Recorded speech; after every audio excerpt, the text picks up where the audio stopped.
here we go. What's up, everybody? Welcome in. We're back. We got a very exciting day today. We got some good news, we got some bad news, and we got some stuff in the middle.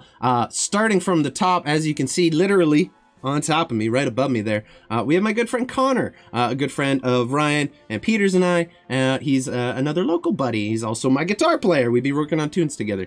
He's nice enough to join us today. We're very lucky to have him. We're very happy to have him here, and we're looking forward to seeing what kind of shenaniganries he gets up to. I know you don't necessarily stream anymore, or haven't in a while, but we're gonna give you a shout out anyway. Go show some love over there. We also have Hell's Corp with us, and a very fucked up, weird amalgamation of me and what is apparently Ryan's semi-naked body behind him, and I don't like it. It's making me upset and uncomfortable. He had a baby. It eats poo. It eats poo. Okay, I don't think I like. Clearly, he doesn't eat anything. Let's be honest. It's Man- the poo's being a bit processed. Man- Jankum. Man ain't He had needs some sustenance. Man ain't had sustenance in a hot minute. Hell's Corp. No. Do you want me to break the news, or do you want to do it? I will break the news. Okay. All of you in the stream chat, you love Mr. Maker. You Mhm. want him all the time. Mm-hmm. You will have him no longer. Yeah, everyone salutes for Mr. Maker. Oh, I got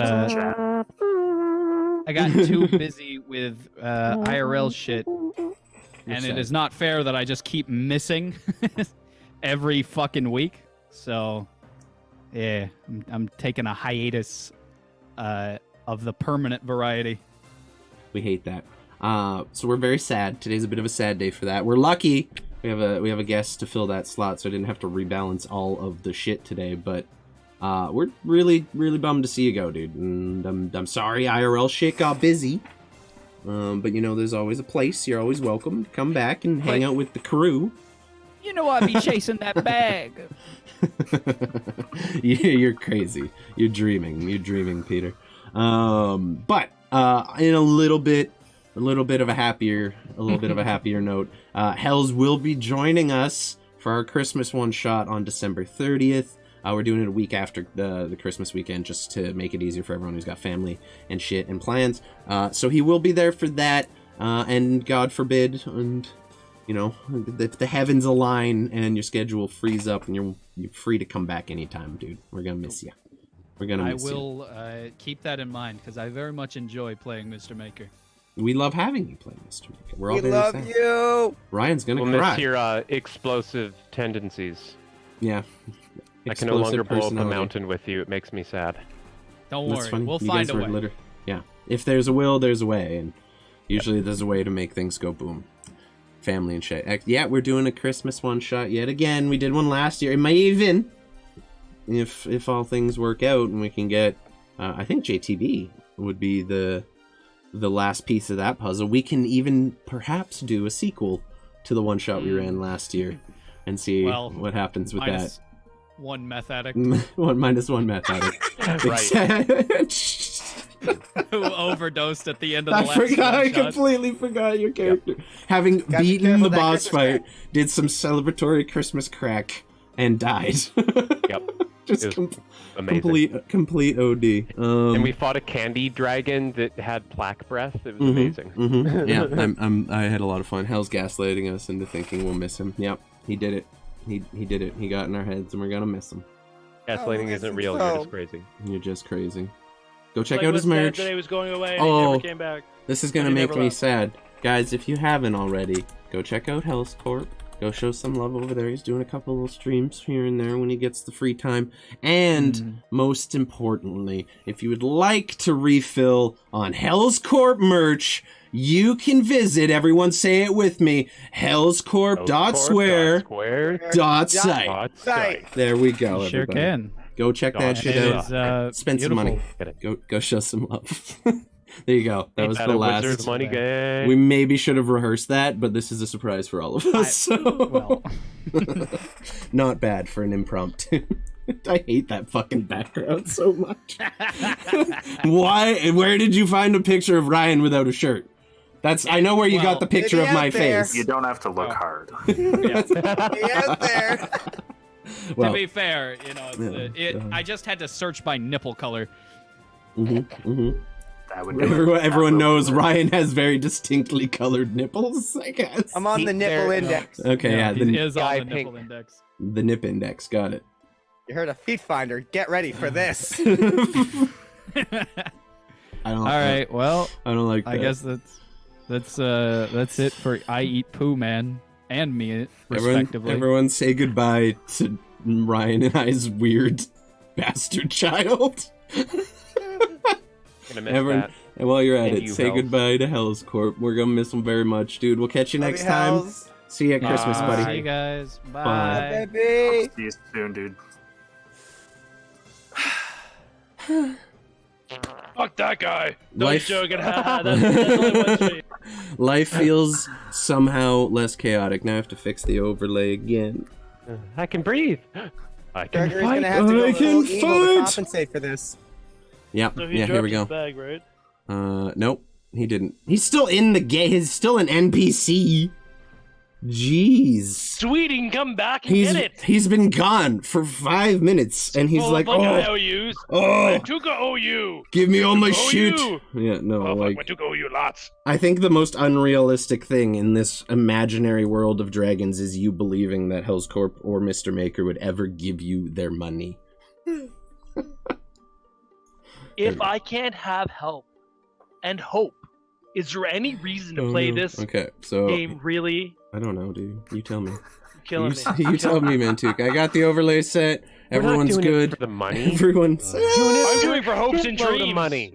We are doing. I'm gonna it for change a my shitload of money. Facebook background. Oh wow. Hopes Hell's, and dreams. Hell's Okay. Corp is doing every redeem. Right on Now that now. we've got the sad news out of the way, thank you everyone who's popped in so far. Aves with the work lurk. I hope work is improving. Kerbo Banff. Kerbo, thank you. Kayla, thank you. I hope you're feeling better. Get some rest. Have a good lie down. Star Kitty with the subby. Thank you very much for contributing to the community. We appreciate you. It's been a wonderful, wonderful 4 months. It's been awesome getting to know you and Stormy. You guys are the best. And have yourself a good lurk. You're always welcome on lurking duty, holding it down. Boofa guy. We got Kieran. We got Candace. I think we got her. We got Citrus too. He's in the chat. And he's here. It's me. I'm What? the guy. That's it's crazy. me. Spit in your mouth? It's crazy. And then Hell's Corp redeemed every single redeem. Every single You one. can do that now. We got Kerbo. Yeah, we got everybody. What am I thinking of Kerbo? Yeah, I have a message from him on Discord. What? Ah, you I love confused me. Kirby. We do love Kirby. What's up, Zach? How's it going? Hi. Welcome in. I was thanking everyone in order, Caleb. Sorry. It's fine. Anyways, in terms of updates, we are changing up the Tuesdays just a little bit for the time being. Tomorrow, I will not be doing... Where did my water bottle go? Thank you for the hydrate. Don't laugh at me, Caleb. I hate it. You gotta hydrate. I drink Thank them. you, Stormy, for the hydrate. Tomorrow, I will be going live at noon Eastern time, 1 o'clock our time, with our good friend Ryan here. He's going to be coming back over. We're going to be playing a little more Battlefront 2 and seeing if we Nice. can achieve total galactic domination. I know how to target now. I'm excited. Yeah, we're learning things. We're learning things. Yeah, we're going to have Ryan on stream. It's going to be great. Muscoot, we love you, Hells. I miss you, buddy. God damn it. I'm so sad. I'm so sad. I'm so sad. Oh yeah, can I have Mr. Or can I have UI? Hells, you gotta roll a D100 for... No, you can't. None of you can have any of Mr. Maker's stuff! Hells, you gotta roll a I'm D100. just borrowing it. So I have disadvantage from Hells. Mantuka, stop trying to steal my shit. You have a D8 inspiration from Hells. Gregory has the gift of advantage from Hells. You guys got it? Get it? Got it? Nice. Good. Alright. Love you, I'll buddy. go It was a fuck 90... myself. Are you serious? You got a 96? Why Out do you with a do bang. these things Why? to us? I'm so happy. I love you, dude. What So much I was like, do you want to go out in style? You'd be like, I'm gonna go out in style, and then you went out in fucking style, my dude. I Hold my appreciate it. purse. Chaos, baby. Oh my god, much Yeah, respect. yeah. So last but not least, Peter. Do you got anything new coming down the pipes you want to talk to the people about over at Fire Mission Battery? You got some cool shit. 100%. We are still kicking a Irish battery. Unfortunately, the website's down right now. We Dude. had some issues. I know, but we're Oh my always God. focusing on this is a melt, and it's really tough because it's white. It's a Mhm. melty snowman. We love a melty I'm snow. working on. Quite as well as I'm going ape shit because these Christmas ornaments are absolutely going bonkers. I love I it. have to do so much painting. I want them. There's numerous ones on the website. Check out The on red beholder's Instagram so and Facebook Mhm. at Fire Mission Battery. Hell yeah, guys, go check them out. There's links there in chat for anyone who wants to check that shit out. Website's this still fucking- down. Give me a couple days. this We're cool just shit. troubleshooting something.com. I'm pretty sure I forgot to do all the Discord shoutouts too. I also have ordered some Fire Mission Battery stuff for myself, and I have a really super cool dice tower that I'm going to have to figure out a time to pick up sometime in this week or something. Doesn't whenever- he do free North American shipping? Yeah, do you mind Free international. Do you mind shipping. shipping that to me from like a town away, please? save me the trip. I'll cover Yeah, the gas is postage. I'll just hold it I will hostage till the come. Christmas one shot. That's not a bad idea. I'll be out there. You'll like, it'll be fun. Other than that, nothing real new going on. We're gonna dive in to the game. So to recap, last we left off, the party who had received just an inordinate fucking amount of money from a sunken ship that they had delved into the depths of. 1 second. Speaking of which, I am supposed to send you guys already. Send you guys all over this. So if you check the Discord when you get a The chance, list of stuff. the list of stuff. Where's the secret party chat? There it is, Imperium chat. Boom. There. All the stuff at the top is the second hall. The very bottom party already has section is the stuff Ryan brought up the day before. Apart from that, you guys pillaged and found all of the goods at the bottom of the sea that you had been looking for, made your way back to the Current, the ship that had been bearing you forward, and decided to set sail and return to the safety of the Nerisch Sanctuary on the coast of... There's the wide eyes on the loot hall. This is quite the look. You guys made sail, made your way back to the sanctuary. Upon arriving, Silvos agreeing to carry out the rest of your small journey himself, making the delivery on your behalf.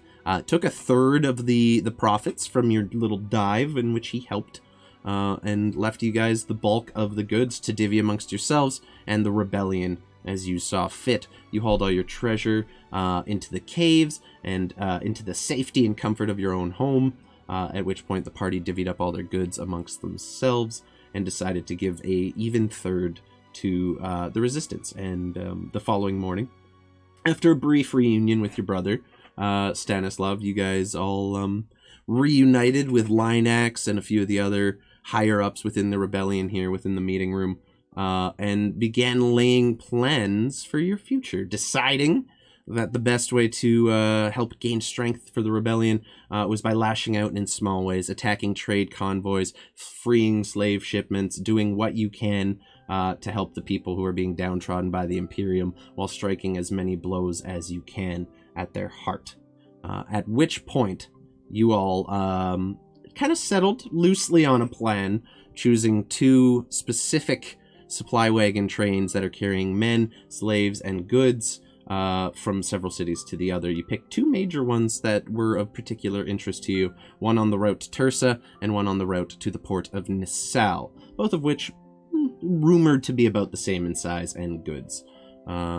You were also given command of a small division of men. Mantuka specifically was put in charge of this unit, being the most militarily experienced of the group, at which point Stanislav, being the more charismatic of the pair, was given the equally important assignment of helping garner more support from the rebellion, convincing people on their journeys to join the cause, basically acting as a de facto recruitment kind of face of the rebellion, while Mantuka is in charge of commanding the bulk of the forces. So, and then Gregory, of course, being kind of the floater between the positions, meant to aid and assist where he can, kind of act as artillery from afar and do what he can. Yeah, basically hype, man. We love that. Hype.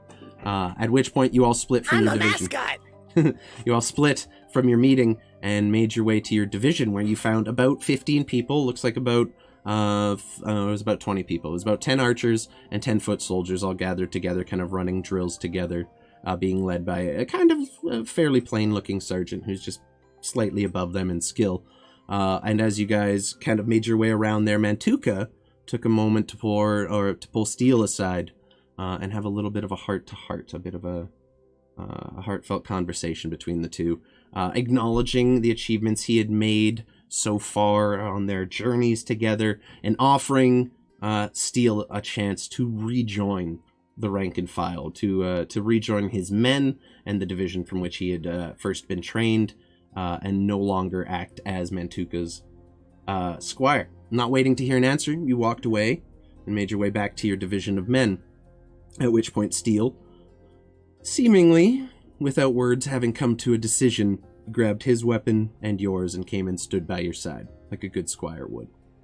And that, I believe, unless I'm missing anything, is where we left off.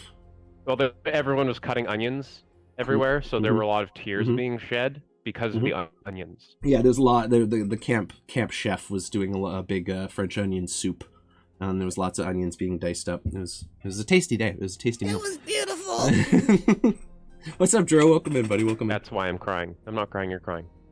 So as you all are kind of standing there taking in your troops, you begin hearing from outside the whistle of the wind coming through the cavern mouth as that massive storm that blew into the bay is seemingly coming back around the other direction. You see the waves begin lapping in through the cave mouth and slapping against the cliffside in here, 10, 15 feet tall.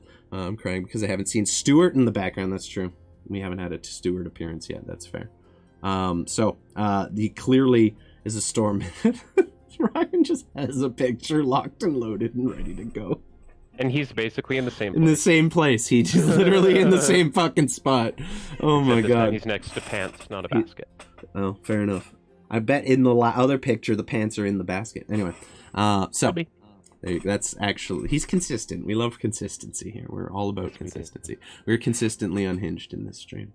So as you guys kind of take in your men and you hear the storm beginning to rage outside, kind of occasionally the bright flash of light coming in through the cave mouth as well as lightning splits the sky outside. And as you're all standing there kind of taking in your men, figuring out the path forward, you have the map of the two locations you're planning to ambush on them. And as you're doing so, a new individual comes into the scene, kind of walking in through one of the caverns that lead into the main sanctuary. Connor, if you'd like to go ahead and describe your character to the party, please go ahead and do so. Yeah, I guess approaching these individuals is a relatively tall, I guess above average height, androgynous looking figure, standing about 6 feet tall, very just like slender and slim with like kind of long-ish, more like mid-length blonde hair that's just like shines in whatever light might be in this situation. Think like Rocky from Rocky Horror, except not buff at all. Just like blonde and just very, ooh, wow. Still as attractive, of course, but just not as buff. We'll just say that. And yeah, just looking just very statuesque at every angle. Wearing, I guess, whatever might be my attire, just like a set of robes, just very, very clean looking, not very too flashy. Just enjoying their time, kind of looking around as if there's something else in the air to witness. Okay, as this individual walks in, you see the unit you were sent to join, and these somewhat larger than life individuals, quite literally a towering tall minotaur and a giant golden tiefling. While we have you guys here, if you'd like to take a chance, quickly describe yourselves to Connor. I'm sorry, was it Satyr, your name? How am I pronouncing that? Satyr, got it. Yes. Satyr. So y'all, starting I guess with Stanny, I'm gonna give a brief description of what Satyr is looking at. Be my guest. So you see in the middle of this group is a rather tall tiefling, but not like one you've seen before. He's quite literally a shiny golden man from head to toe. He has these quite long, kind of curled back horns that are gold, shiny golden hair that seems to kind of unnaturally flow in the breeze just a little bit. And then just golden skin, golden eyes. But he's a very nice looking guy. Super ripped. He doesn't have them on right now, but he has a shield and a very powerful looking hammer on his back. And then on a big distinguishing feature is he's wearing nice clothes, but has no sleeve on his right arm, and there's a almost like a tattoo of a snake wrapping around his arm, but it's kind of lifted off his skin. Seems to move a little bit. Okay, That's Gregory. hot. Yeah.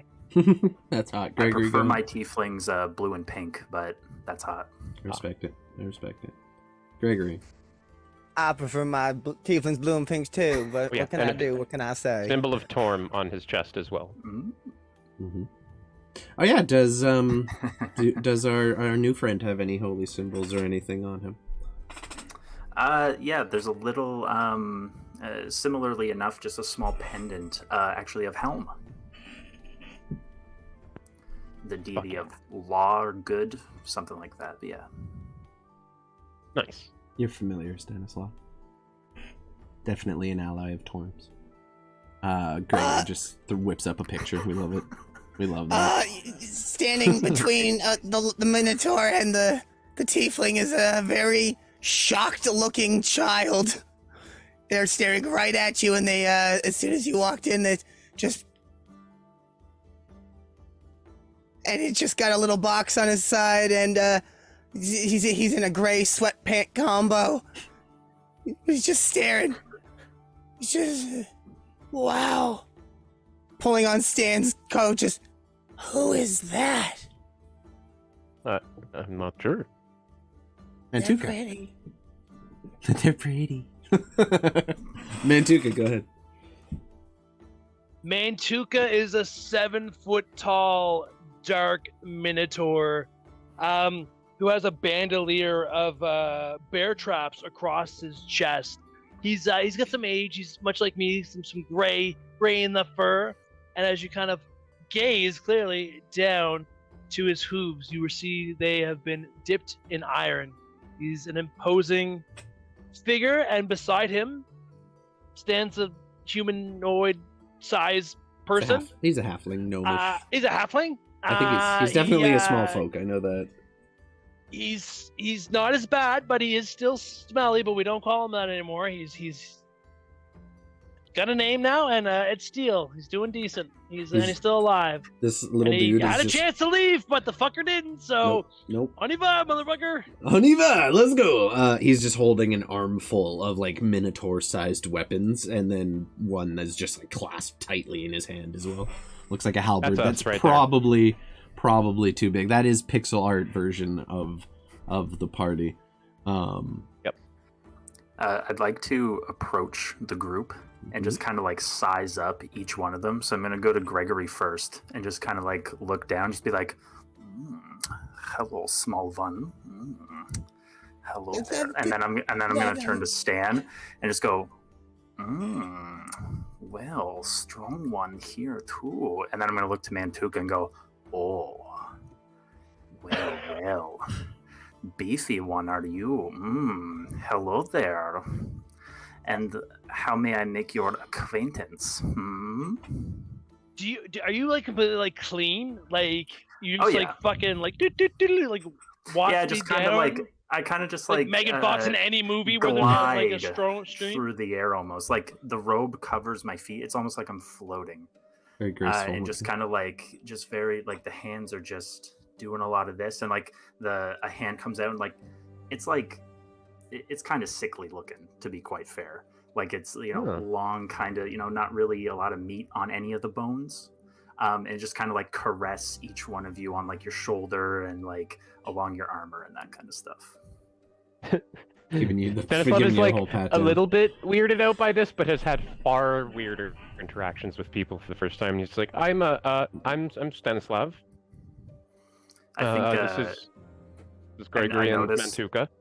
I noticed the pendant of Torm. I just kind of look. I just wink a little bit, like, very nice.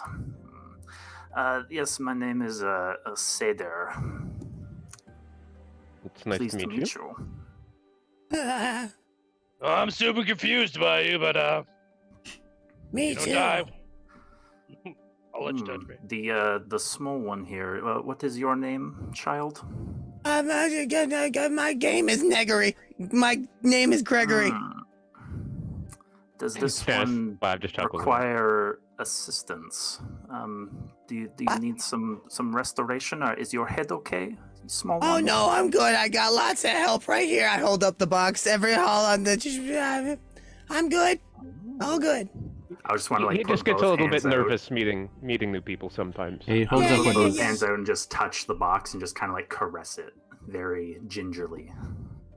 My dad made it. It's got a lot of cool friends in it. It's pretty neat. basically It holding is up good what that is you have friends. a child's toy box, more or less. Like it's even been decorated as such, despite the fading kind of nature of it.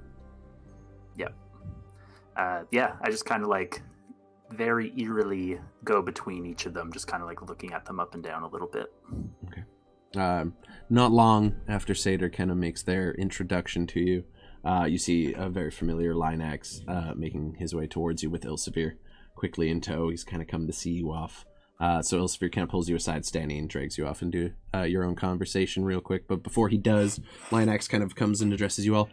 Good. I see you've met your newest recruit, so to speak. We've asked Seder here to join you on your travels and perhaps document things, be a set of eyes for us, and lend his aid in whatever way they are able. Fight magic with magic, so to speak. They're quite capable and have a rather discerning eye for things, and we believe that may be useful to our cause. So, make yourselves acquainted. I'm sure they will handle themselves with much skill. Mantuka. No promises he's gonna live. Look at the robes, and they're so beautiful and shiny. He's probably gonna get killed. I'll do my best, but Stanislav is beautiful and shiny, and he's still with us. That's true. with fucking plate mail, dude. To be fair, and Look, Stanislav's jazz robes over there. pecs are Hatchet flexing goes through robes. arms. Knife goes through robes. Fire goes through. Everything fucking goes through robes.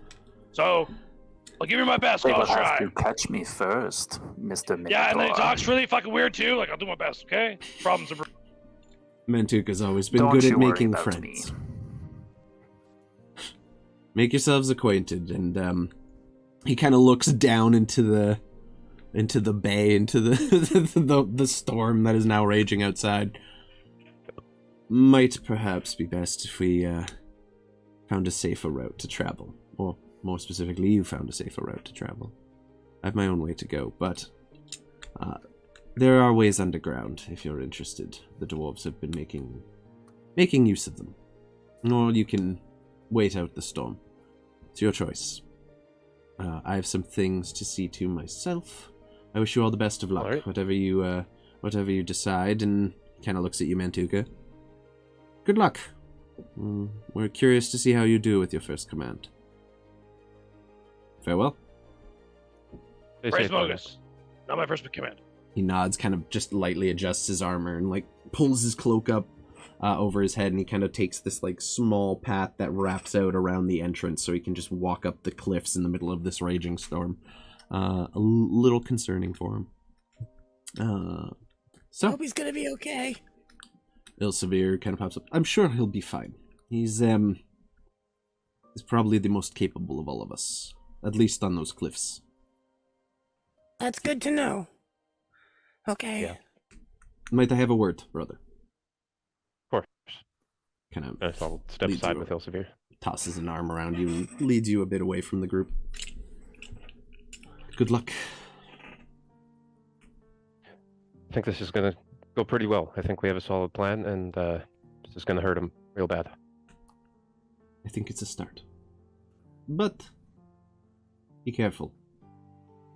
As usual, if you find your way into trouble, just run. Of course. No need to die for Thing I nothing. can't handle. He kind of taps that amulet of Torm on your chest. Save that death for something useful. Gotta be grand. A lot of people have got to see it. That's for Lot sure. big spectacle. That is your way. I am concerned. I'll see you soon. Before I leave, promise me you'll keep an eye open. Both eyes, at all times, when able. Those assassins will not stop that easily. I didn't think they would. You are I think maybe our new friend could be good with helping us with that. Kind of eyes your new friend over your shoulder. Very observant. I don't know much about them, but I hear they are quite capable. Made quite the impression before they joined up with us. I'd keep an eye on them just in case, and, well, you start to think maybe perhaps their motives aren't good. Just leave them behind. I'm joking. Hopefully it won't come to that, though. Don't do that. I'm sure they're fine. But watch for the assassins. They will not stop. Of course.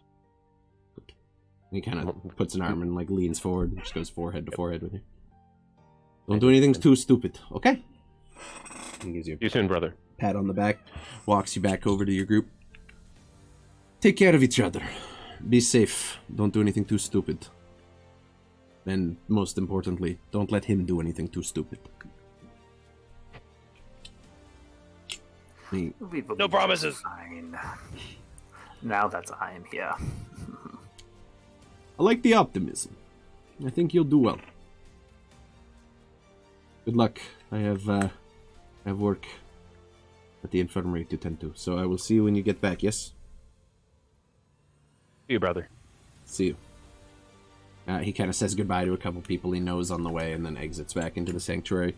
And you guys are left with a division of of 20 people. You got 10 archers and 10 foot soldiers. They all seem to be wielding fairly simple swords, like short swords, and spears and stuff like that. Nothing too fancy. What's up? Are any of the dwarves here? I guess they're not technically dwarves, but you know who I'm talking about. The Incendis dwarf, like the actual Yeah. dwarf? They are not. There are a few guards that kind of stand around and still make themselves present, but they're not a part of your unit, per se. No, I just want to go talk to them and see if they can help me map out tunnels. I don't remember if I got a map from the leader guy before or not. I don't think I did because it's not in my inventory. So. Definitely did not get a map from him. Yeah, that's doable if you want to go find... There's a couple of them kind of just keeping guard around if you want to just approach one. What are you going to ask? Hello, friend. I was hoping, seeing as the weather's turned quite inclement outside and we have to travel quite some ways, if you could help me map out a tunnel or two. I don't know much about mapping tunnels, but where are you looking to go? Well, and I'll take out my map of Emberstep and point him out where the places are that we want to hit. Okay, he's gonna...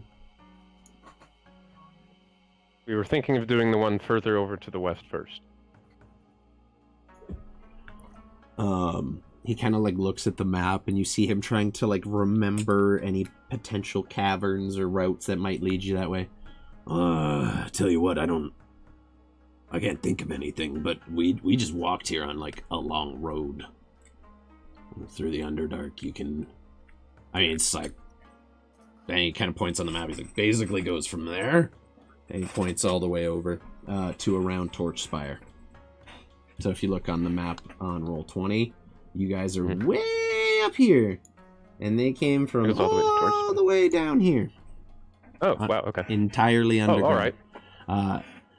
It's there's a lot of different paths and routes. I wasn't in the lead. I'm just a foot soldier, so I'm not privy to all that. But you can find your way, and if you're just looking to go there, there's plenty of ways back up to the surface if you're looking for them. That sounds great. I think that's probably our best way of travel. Thanks for your help. I wouldn't say it's the safest way you can travel, but it beats the... He kind of looks to where, like, the kind of skylight in the top of the mountain is, and it's just crackling lightning across the sky and pouring rain coming down now. Might be a little bit more of a more pleasant trip that way. Just Definitely. be careful. There's lots of stuff in the Underdark that's not too pleasant to deal with. Sounds like fun. Yeah, you say that. We'll be careful. Thank you. Okay. Appreciate it. You can get to the tunnel through the tomb down there. He kind of gestures to where you guys found the original tomb. You guys remember the dwarves quite literally broke through that wall, more or less. Came up from the bottom, yep. Yeah, they kind of came in through the side, but yeah, essentially. Right. Yeah, and he kind of gives Alrighty. you that. You return to your group. Is there anything you guys want to do with your men? Anything you'd like to clean up or clear up before you leave? Someone should probably address the men, get some planning done. Mantuka. Who is currently in charge of this division or whatever label you're giving? You see the individuals You. kind of... Yeah, now you, technically. But... That's the right fucking answer. That's what I wanted, but no. Who would be my 2IC? Power struggle with DM. No, Daddy. your second in command would be the kind of younger man that you saw running them through drills beforehand. He Not appears... anymore. Steel, you're fucking promoted. Yeah, are you... And that guy is now 3IC. Are you serious? Did I fucking stutter? Fallen. He just... With your weapons in tow? Let's talk. We're falling in. he finds like the lowest of the low in that group, like the person who's just shorter than he is by a fraction of a ball hair. He's like, "Yo!" Thanks. And he gives him like the one finger, and the guy walks towards him. He just hands him your weapons. Stand here. Make sure he has what he needs at all times. I got work to do. Just goes and like paycheck. waddles over to the in this armor that is like clearly malfitting with this halberd that is 3 times his height, and he like arches one eyebrow and he goes and stands right next to where that other guy who was in charge was, and he looks up at him. Don't look at me. He just gives him a little snicker under his breath, just like and then looks forward at you and nods. Oh my Fucking god. you guys. I am loving the confidence here. Very nice, Mantuka. I'm either super intrigued by you or slightly aroused. I'm not sure. But we'll deal with that. Say a little of both. Later. Yeah? That's what? I'm gonna look at Steel, and I'm gonna say, Oh no. now if they die, it's on your head. Through your leadership, your men will succeed. You say Prepare that- for war. You say that to Steel? Steel. Yep, in front of his troops. Gotcha. You see like a bead of sweat kind of trickle down, like he's got this air of confidence, but you can tell there's the pressure. Why are you fucking sweating? It's raining out. There's a goddamn fucking monsoon. It's muggy, sir. Salt in my eyes. Salt in my eyes. Oh god. Prepare the troops. Batten down. Amazing. We'll stay here for the night, and then move when the storm breaks. Okay, men, make camp. We rest for the night. We leave in the morning. He just smiles to himself again. Every order he gives, he has this moment where he's like, he just enjoys the small bit of authority. The division all split once they're given the command to do so, and I'll go about their business. You see a couple kind of pair off and continue training amongst each other, kind of going through some of their very basic rudimentary sword drills just to make sure they got them down. But your unit is dismissed for the evening. And you, the commander, decide to wait out the storm. Oh, hey, Mantuka. As Stanislav approaches, I may have a faster way for us and to get to where we're going. Is it a faster place to get somewhere with 30 extra people in a Oh, storm? I mean, yeah, probably.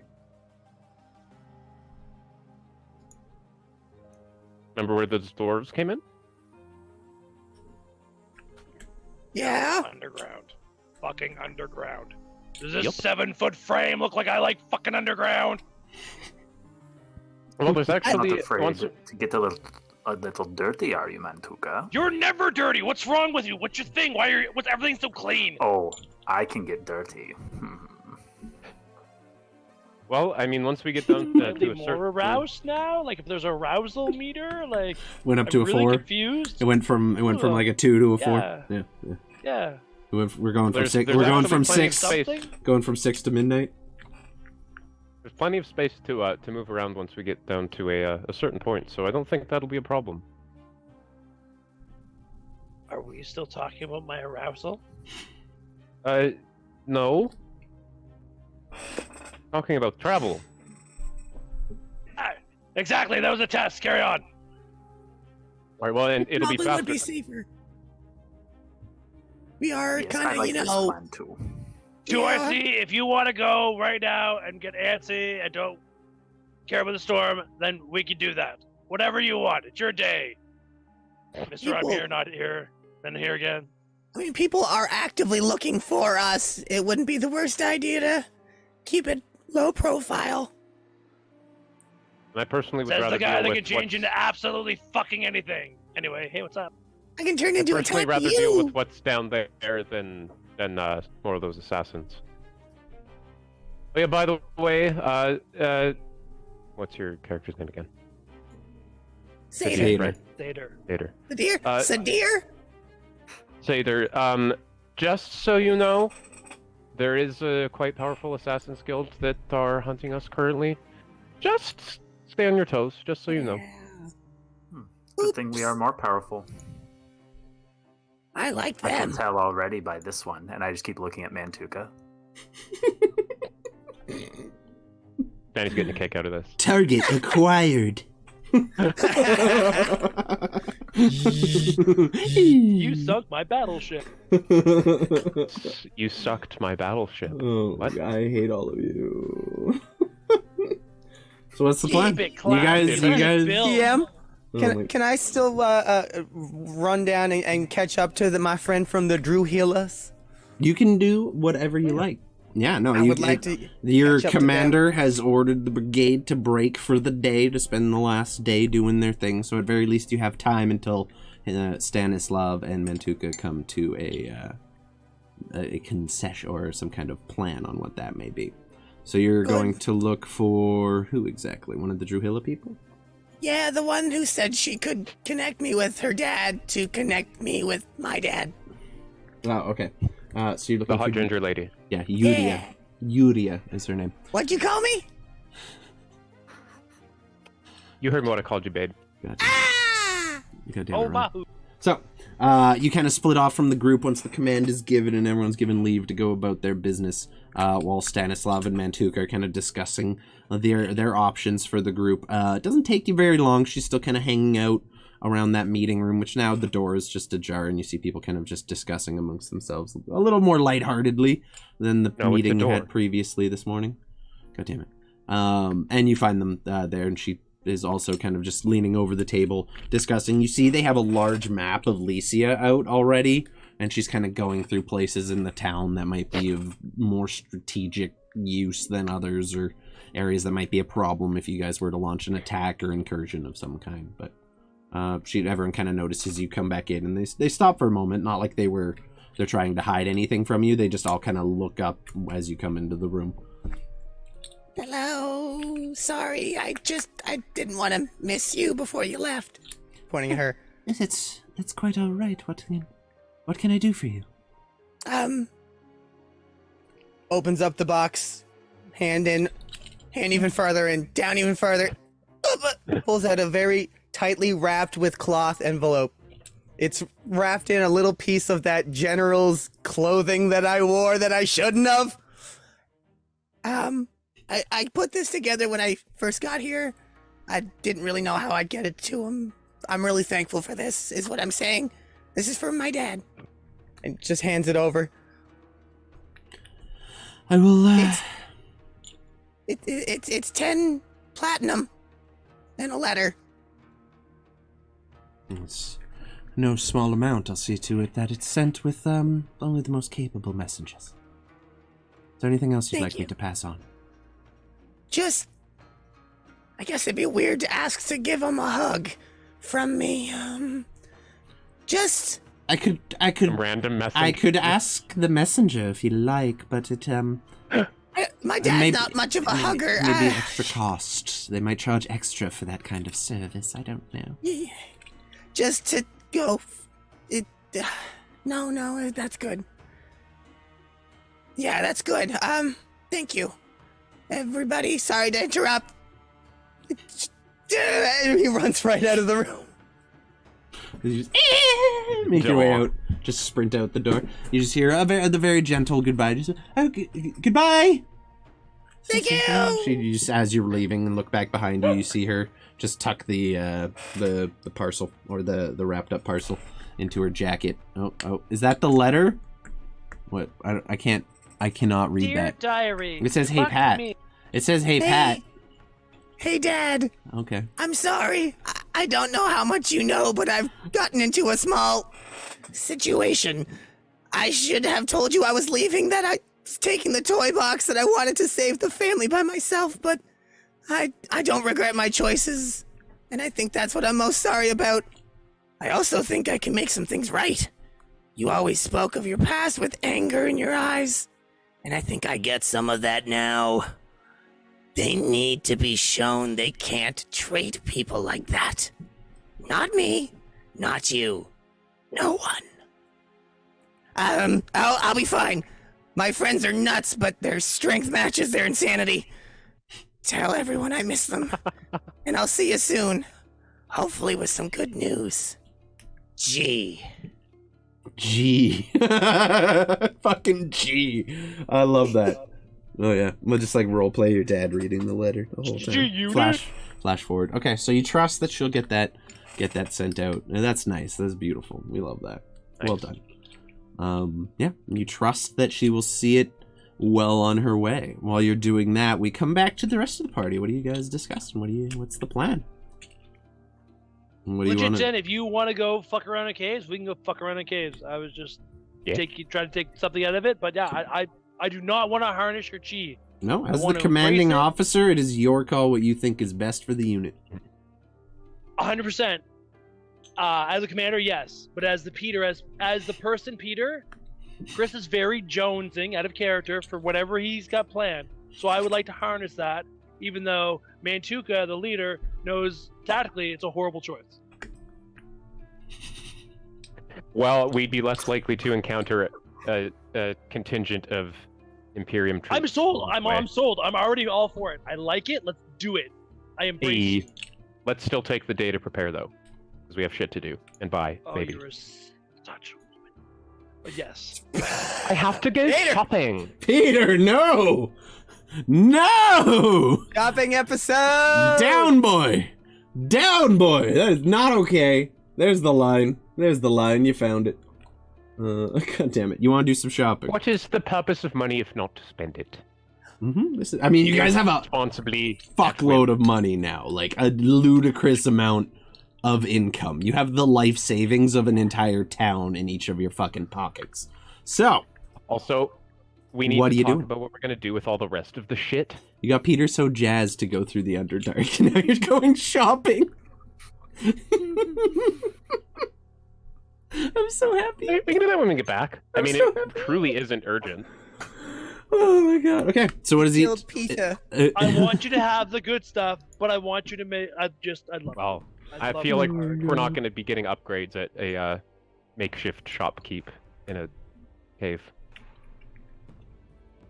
How about a makeshift encampment that we currently are in? We can try. 100% you can try.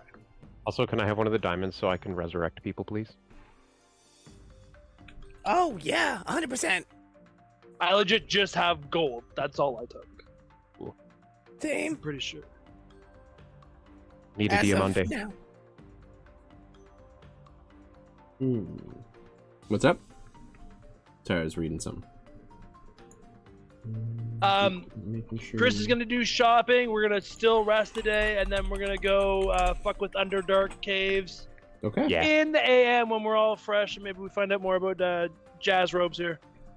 Fair enough. So you guys are just gonna spend the day. I guess then, Stanny, we're gonna start with you. You're looking to do some shopping, if I'm understanding. Well, I mean, properly?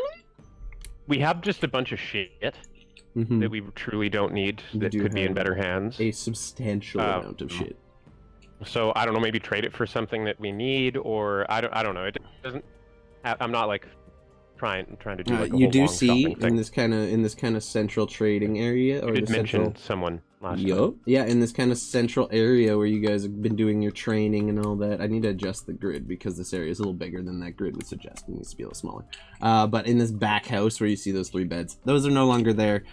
There's just a very rudimentary, like, shelf area. It's not even the guy you saw kind of trading random trinkets. It looks like someone has come in and actually set up, like, a small business, almost like a small black market, so to speak. Definitely selling like stolen or confiscated goods that they've got their hands on. But it seems for the most part that they are setting up shop a little bit. There's no signage or anything, nothing to suggest this is like an official store, but they definitely seem to have set up camp more or less. You kind of make your way in and you will find, who are we looking at? Nice. Okay. You find a fairly middle-aged looking man. Nothing too descriptive about him. He's got a few wrinkles on the face. Definitely some heavy years, possibly in the mines or something. He's quite pale. Doesn't look like he got a lot of sunlight in his time here. Possibly one of the members of the city of Adrock, probably working in the mines with Mantuka or something. But as you enter, he's kind of got a smile on his face. It's not unfriendly, but it's not fake. It's genuine and small, but he's at least happy to see someone. But he's not giving you that whole salesman, like, oh, welcome to my store thing. He just kind of, hi. Welcome to Movie Phone. Yeah, welcome in. What can I do for you? We're still putting our stock together, but we got a few good things. What are you looking for? Of course, yeah. Well, we're just heading out on the road to go do some stuff, and just gonna stop by and see if you had anything that could be of use to us, and perhaps if I have anything of use to you. I mean, I'm never opposed to making a trade. We're a little short on income right now, so I'm not really buying any goods. But we do. Oh no, I didn't. That's. Yeah, we've been trading a fair amount. What are you looking for? We got a few weapons that have come in. He kind of gestures to a table he has set up, and you see kind of an array of fairly plain looking weapons, and then one immaculately maintained rapier. Ooh. Yeah, like a kind of a gold bucket hilt on it that covers the whole hand with almost like a filigree pattern in it, like it's been woven. There's almost like an arcane shimmer to it. It is not a speck of dust or rust on it. The rest are pretty mundane. Apart from that, he does have a couple potions that look up, and then just a couple rolled up scrolls sitting in like a vase that he's kind of just left there that are just kind of open. Other than that, it seems fairly mundane. He's got a few artisan tools and stuff. He's that, and he points to the sword, by far the nicest thing we got. But so it's quite beautiful. Do you know anything about it? My understanding is when you hit someone with it, they take some extra damage, and that kind of comes back to you. It's kind of necrotic magic or something, but seems pretty useful if you're going to be up close and personal with someone. Would a rapier be useful to anyone in the party? Nah, that's I don't fucking know. Does anyone have martial weapons or finesse? Mr. Maker probably would have been the most useful, and he's kind of been absent today. Still recovering from, dying. But down in your house, sleeping it off. It does appear to be a rapier of life stealing. Cool. Well, it's quite nice, but I don't think it could be of use to our group, unfortunately. What are those potions and scroll spells? That's a potion of greater healing. I'll be willing to part with that for, I'll say 175 gold. And is there just one of those? Yeah, there's just the one, and then he has two of the regular ones. You'd be 75 gold for the regulars, and the 2 scrolls there. I'm not particularly magical, but I think that one has something to do with an infestation, and that is some kind of an illusion. I'm not too sure on the details there. Well, I also don't know if those would be too useful, but those potions sure seem like we could use them. Be 250 Alright. for all of them. Well, 250 for the Alright. greater and one of the regulars. If you want another regular, it's another 75 on there. But how many are you looking for? Sure. I mean, the more the merrier. Perhaps, and All of them.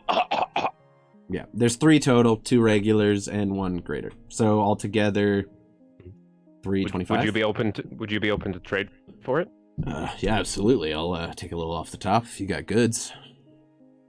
Sure. What are you And thinking? I'll pull out the 3 black opals. They're worth 500 gold.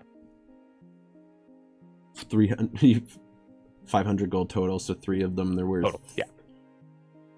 The math. So Math isn't nothing.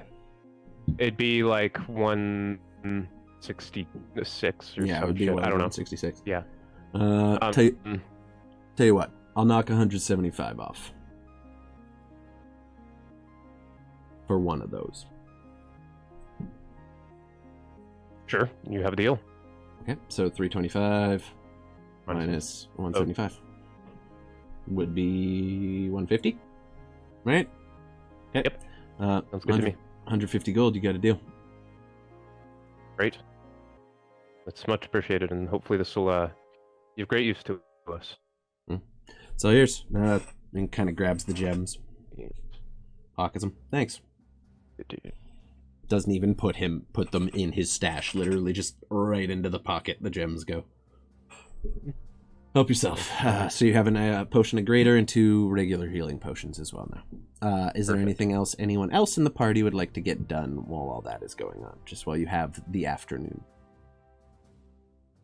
You guys kind of woke up fairly late morning too. You did a little sleep in, so basically dealing with the afternoon and early evening. What do you guys want to get up to? Mantuka's gonna go kind of like walk the lines and like they're not barracks because they're like tents or shanties or whatever, but walk the lines and stuff like that and just see like gauge how morale's doing, just check out what people are doing in their off time, see if they're being productive. Altogether, there is what looks to be about 45 people here total. So there's about another entire full unit and a few trainees as well. But just between your men, I'm going to say, go ahead and roll me an insight check to see how they're doing. Just a standard. I'm going to disable the chat previews real quick. One second. I don't need to see your guys' loot management.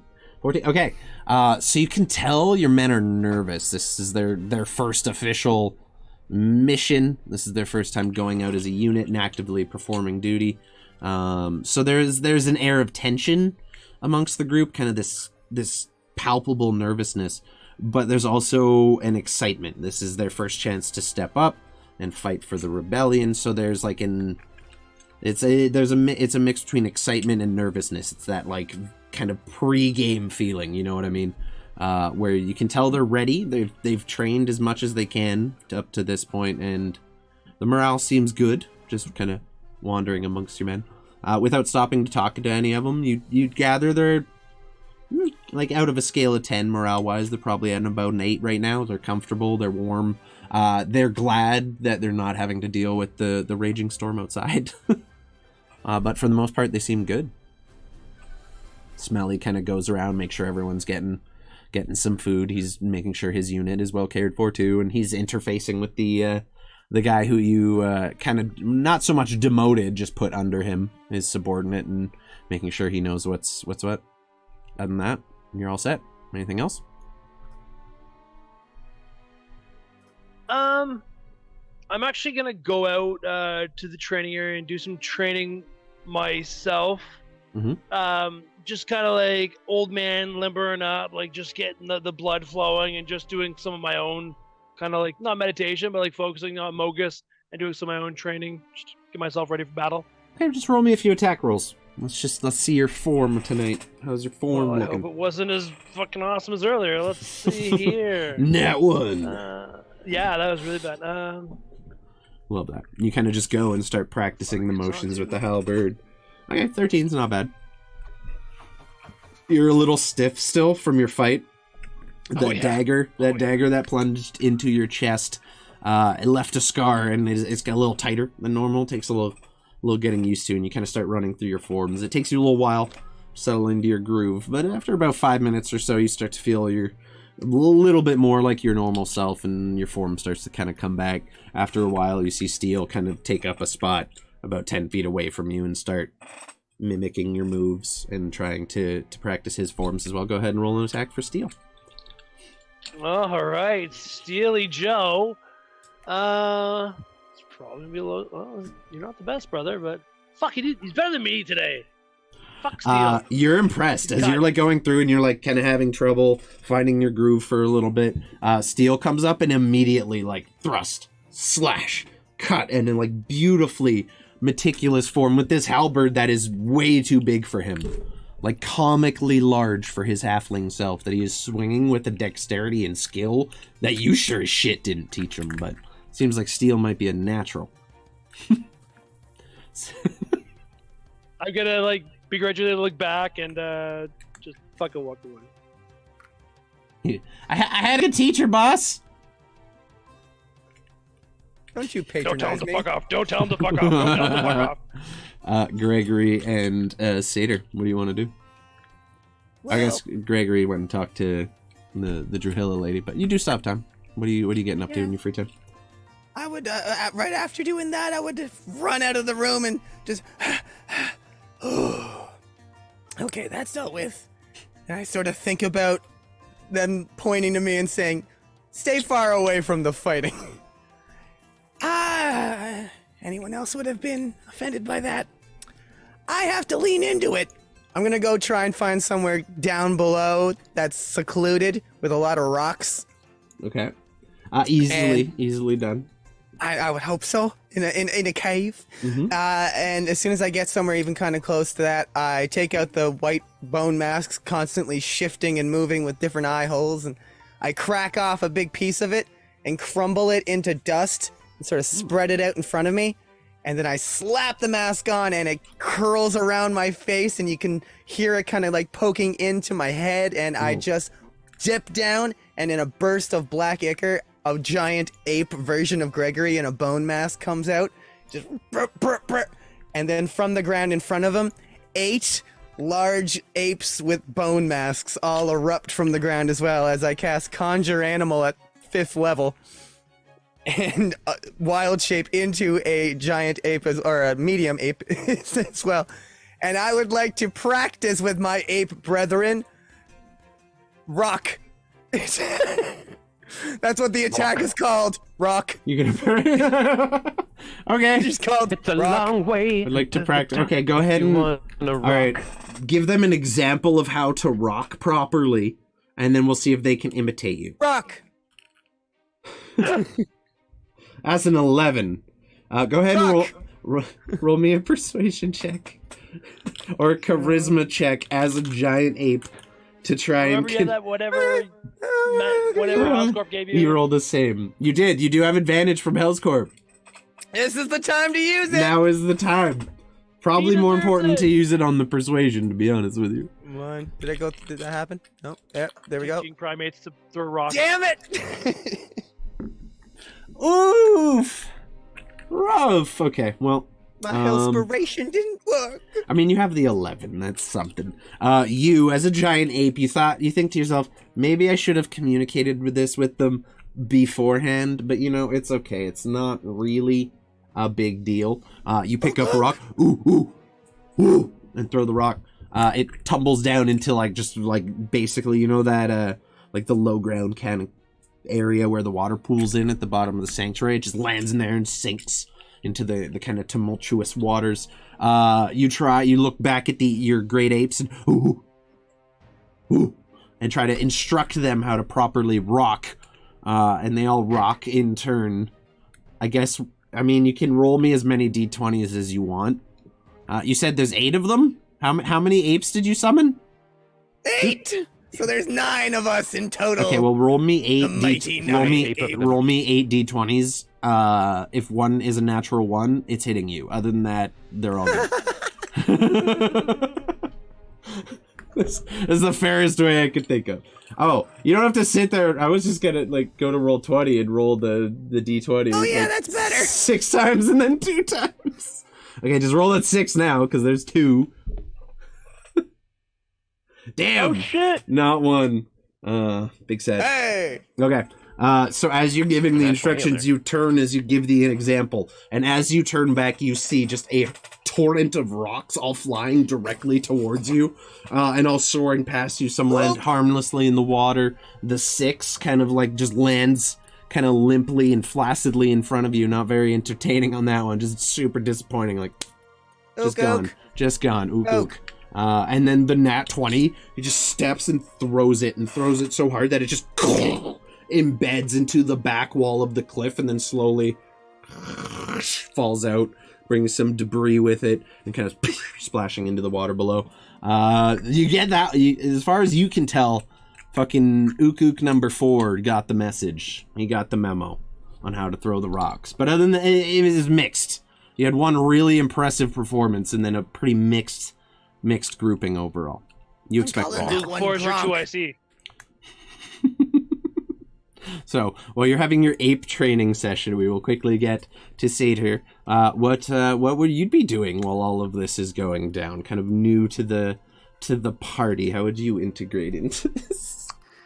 Yeah, I think while the rest of the gang is kind of taking care of their respective items, I think we're just taking a moment to gather ourselves, prepare for the day or journey ahead. I think they kind of, sit down, cross-legged with their bony knees jutting out of their robe, pull out a bit of fleece and make a minor allusion of like some kind of like sort of like biblical literature to Helm and just recite a bit of a prayer kind of thing. Gonna cast guidance on myself too, as we're just trying to reach out to the gods above, try to just put a bit of a blessing on the adventure to come ahead. Like I that. bring you love. Okay. So, go ahead and roll me a religion check, please. As you're sitting there, just My favorite recreating these things from the word of Helm himself, the actual biblical texts that you have read about your god. You start recreating these illusionary scenes as you're doing so. So there you go. Yeah, I forgot to set you 22. up with the Beyond 20 plugin, so you can't just roll you off guys your have sheet. the super cool rollies, We don't you? we just have the. You could probably download it super fast. It's called Beyond 20, but it works best on Chrome. If you're not using Chrome, I don't recommend it. 16 plus 6 will do the trick. We can set you up next week because it's probably gonna be a long guest spot. Okay, so 22 total. As you kind of sit there, you say your prayers, and as usual, there's no verbal response from your deity. They're not really big on responding to you in an outright form. But as you're sitting there playing through these scenes and feeling this energy kind of bolstering inside you and strengthening your resolve, you let loose a prayer to your gods, and you quite literally feel some kind of blessing just raining down upon you. You feel yourself kind of filling with this instilled confidence coming from your deity. And what strikes you all as odd, as at this point during the day, no matter what you are all doing, you all feel a very similar feeling, as this kind of confusing comfort comes over you. You're not sure where it's coming from, but you feel brave, you feel confident. And just for the sake of that being a really cool RP moment, I'm going to say everyone gets a D6 inspiration dice that they can use at their will. That was, you rolled a 22 on religion. Oh yeah. We are getting some blessings from the gods. So go ahead and have that D6 handy whenever you want to use it. That's for all of you, Connor, you too. That was really nice. You guys spend the rest of your day, and as you kind of feel that moment kind of wash up over you, you reconvene with your party. At the end of the day, the evening has kind of come at this point. Everyone's getting ready for their evening's rest. You guys know you're making way into the Underdark come morning. If there's any last words you'd like to say to each other, any last plans or things to go over. Words. Now, you know what I mean. Before your evening's rest. Great, I love you. I love you guys so much. Now is your chance to just Get discuss right with your god. Oh god, anything you have left to discuss as a party. Now's your chance. I saddle up to Satyr and just kind of shaking, holding the box so forward and just, you seemed interested. You want to look some more? Small child, yes. Come here. What is this contraption? Oh my goodness, this is very intriguing. Tell me more. Well, it started as kind of like a box of holding, but then my dad got a hold of it, right? And my dad can do some cool things, right? And it's easier to show you. I just opened up the box and a little fox made out of fire just kind of, and I'm gonna cast Fire Bolt. You cast Firefox at 4th level? Firefox. Fuck you, Chrome. And it just kind of like pops out and just kind of does like a little and pops back into the box. It's kind of like a conduit for these little creatures. I reach into the box and pull out a little amber stone that's cut to look like that little fox. That was this little guy. My dad's real creative. He figured it all out himself. But it's effectively a little demi-plane, kind of. It's really cool. Very incredible. I am just astounded. Such power you hold within yourself and within this very, very intricate box. Magic running in the family. Very nice. I'm even more happier to be with such a group now. This is wonderful. It's a Faddles Bobbles. That's it. Remember the name. Fathers Bobbles. I shall remember. Yeah. I shall look that up. That's exactly right. Anyway, just want to know, like, you kind of seem more on the magic side of things, so I think, it's gonna be an honor to serve with you in the rear. They just kind of like smirk and laugh a little bit at this, like, assumably kids, nervousness, and just reach out this kind of like, again, kind of bony, cold, pale, but also beautiful hand, and just very gingerly give a shake to Gregory's hand, and just go, "We will be all right. Never you fear." It is the limpest handshake in the handshake world history, and it feels like a wet fish. It's a wet fish handshake. We love that. What's up, Grim? Welcome in. I'll never wash this hand again. Oh no, you should. Don't do that. Yeah. Oh, I said the loud part quiet and the quiet part loud. Very interesting. This will be good. This will be good. All right, as we have that delightful bit of dialogue, we will go ahead and take our first break here before we delve into our Underdark plunging adventure. I'm very excited. We have not delved into the Underdark as a party yet. This is kind of cool. I'm very excited. It's my favorite thing in D&D. We're not quite that. We're getting Underdark cusp. We're cusping. Anyway, guys, we're cusping. I will be back in 10 minutes. Edging, but better. It's even better. Because you're on the cusp. D&D edging. D&D edging. We love it. Oh no. Glory hole. What's up, Kayla? How you feeling? Bad Ryan. So we'll be back in 10 minutes. Keep those inside thoughts inside. We'll be back in 10 minutes, everybody. The quiet part loud. I love it. I'm so happy. Edge at work all the time. Let's go. Respect it. I respect it. Edge off the edge of the cliff that we all want to jump down. I wear a condom at all times. It's a necessity. All right. God damn it, you guys. We'll be back in 10. We'll see you guys soon. Bye. Ah!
What's up, everybody? We're back. Hello, welcome in.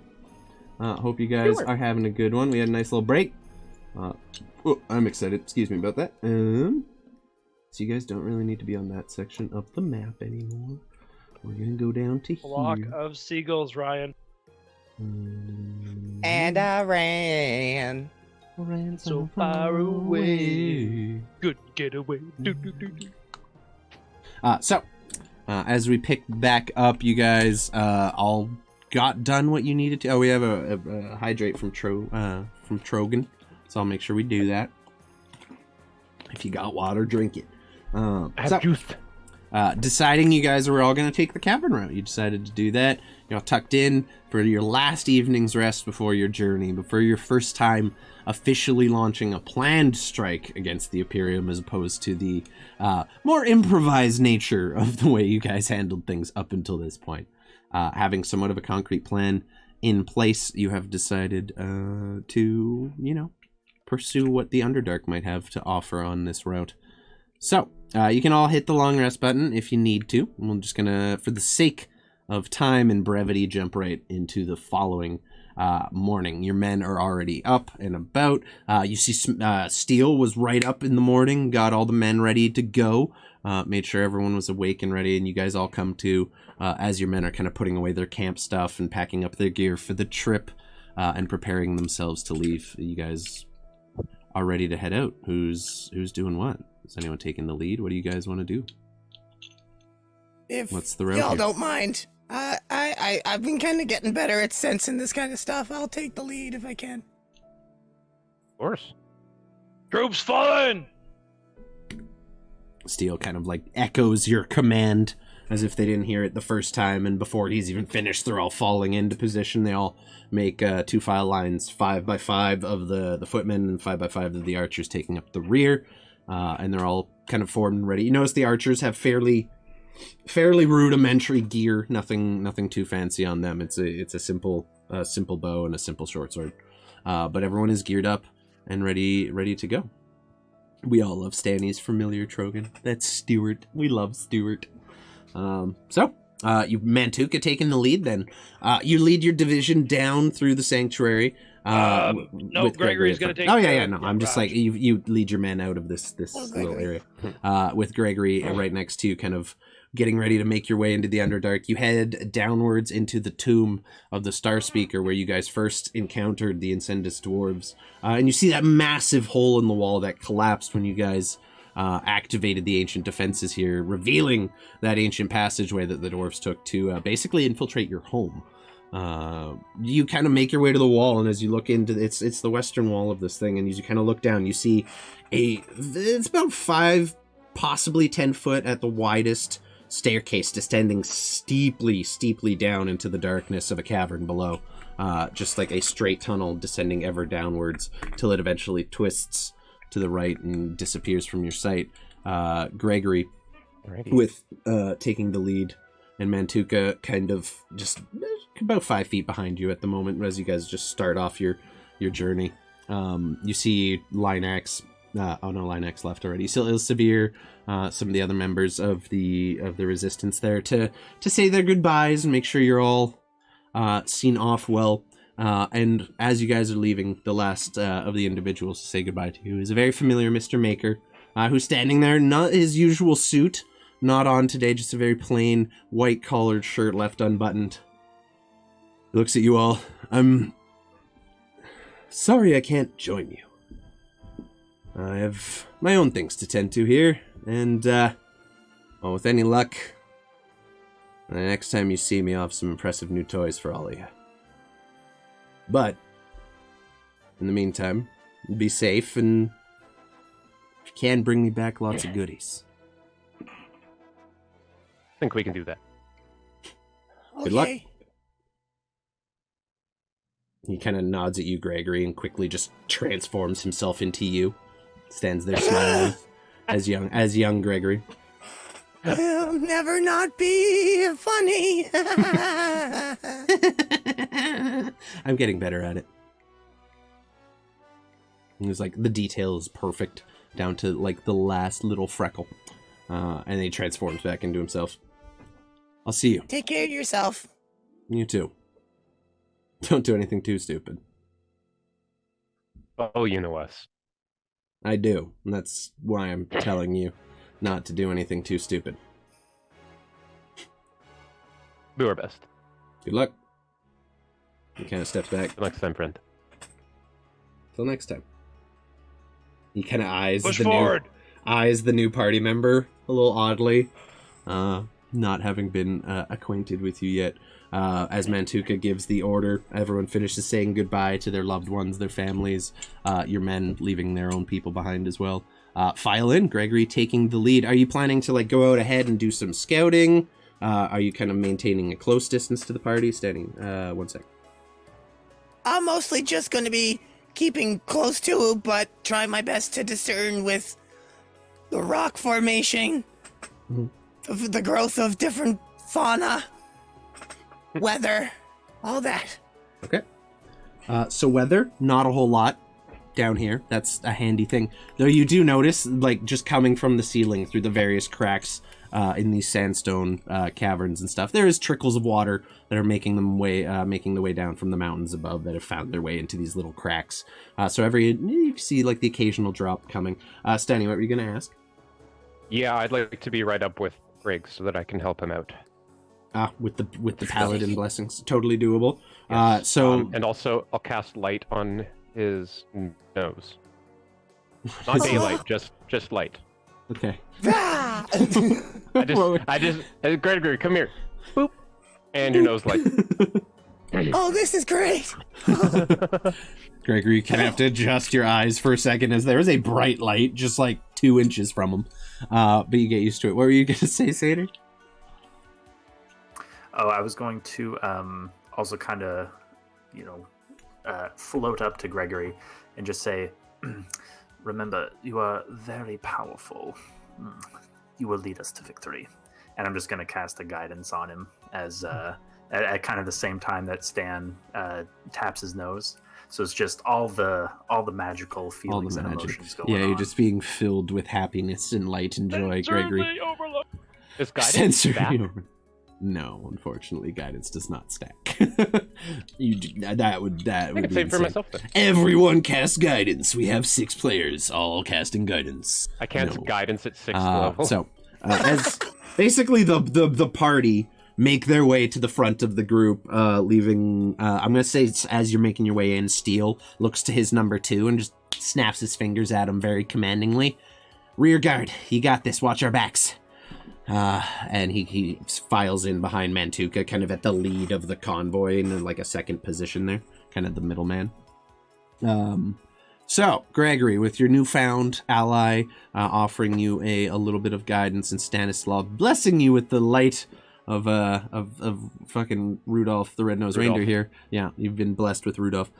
Inspirational quote from Trogan: "The power is within you all the time." Now click your heels 3 times and say, "There is no thing like murder hobos." Who would you like to give a D8 inspiration dice to, Trogan? Pick one of the 4. It sounds like it would have gone to Maker, but maybe Mantuka? Maker's gone, unfortunately. In Gregory. That's true. I'm not opposed. As you are the one leading the this. Father, the Son, and the baby Greg. You are leading this charge, perhaps, Gregory of Paul. 100%, yeah, anyone you so choose. So you add that inspiration as well. We got a good stack of dice that might come in handy. So Gregory, as you kind of follow this staircase, eventually you notice the cavern begins to open up, kind of spread a little more. The stone staircase is still really only carved in that kind of 5-10 foot. At its widest, 2 men can walk abreast on it. So it's kind of single file for the main party, and then the smaller and the group can kind of group up. Eventually you come to the bottom and basically like open up into this massive underground canyon-esque cavern. Where you are walking on this flat cliffside along the right side, and to your left is nothing but just a deep, deep gorge going down into nothingness below. As you kind of look on the walls and down below, you see various forms of fungus growing on the walls, some bioluminescent, some not. You see gems sparkling in the light of the bioluminescent mushrooms and flora that grows down here. But looking down, it is just, at a certain point, it just becomes a black abyss of nothingness, descending deep, deep into the earth, and your troop is kind of filing along this thin path along the cliffside here. Go ahead and roll me a survival check, as you are now kind of leading the way for the party with your nose offering you light. You're trying to find the safest way, making sure there's no like loose stones or anywhere that might fall if they collapse or someone puts too much weight on it. There's a couple times you're walking and you have to cross over what looks like a natural bridge / archway. Go ahead. You have a D4, D6, and D8 to add. You have so many. So yeah, you choose. can add all of them if you want to. Not I'm gonna go ahead and do that. D4, D6, D8. All at once. Wonderful. 23. So that's Okay. 23. Yeah, As you're kind of making your way, you get to one of the bridges and you realize like the right side of it closest to, or the left side closest to the abyss, is a little unsturdy. So you kind of have your men all file into single file, and you kind of stand there and make sure they're all lined up as they basically pressed up against that side wall to avoid this space, and you avoid having them have to make some deck saves as you safely navigate your way. You continue through this cavern for quite some time. If you guys want, you can feel free to all roll me perception checks while you're down here, just to take in what y'all see. Anyone without dark vision and who isn't in range of Gregory, within 30 or 40 feet of Gregory, will be at disadvantage down here. But okay, Stanny did. Wow, you guys are killing it. So Mantuka and Stanny, you don't notice a whole. Damn, that's rough. That's rough. Oh, there you go. Mantuka did better that time. I should have done. Fair enough. So Gregory. That was for smelly. Oh, that is Steel. I mean, I'm sorry. So Steel and Gregory will pick up on it. There isn't anything large or threatening down here, but as you kind of look up and see that this canyon goes some 100 feet above you, do see like bats and other small critters kind of flying their way through the darkness. The occasional insect skitters over the path in front of you. A centipede kind of burrows into a hole in the wall, and you guys carry on, kind of wander along this canyon side for a good half an hour or more. It is a massive underground geological formation with these beautiful crystals on the walls and everything. At a certain point, it once again kind of closes back, and you end up going through what is very clearly a, not man-made, I guess dwarf-made tunnel. Like, it has been intricately carved. There's carvings on the walls. It has all of the same stonework that you would have picked up on when you were descending into the sanctuary itself. It is all very reminiscent of the same kind of architecture. Eventually you come... Yep. You can't cast ritual spells while you're moving, right? You have to sit and focus Yeah, on you it? have to sit for like 10 minutes plus the casting time. Oh, I until we believe. take like our lunch break or whatever the fuck. Okay, so for the next leg of your journey, Greg, you can roll me a survival as well to just figure out where you guys need to go. And sometimes you see the occasional path branching off, and it's up to you using the map you have of the ground above to figure out how far y'all... Damn. Okay, with guidance. Doesn't fucking need it anyway. So based on that, as you're kind of getting to about what you feel would be the halfway mark of your day's... Jesus Christ. 32. Your day's travel, you have a very, clue in right away. You knew how fast you're walking, at what speed, at what elevation, how much distance you're traveling.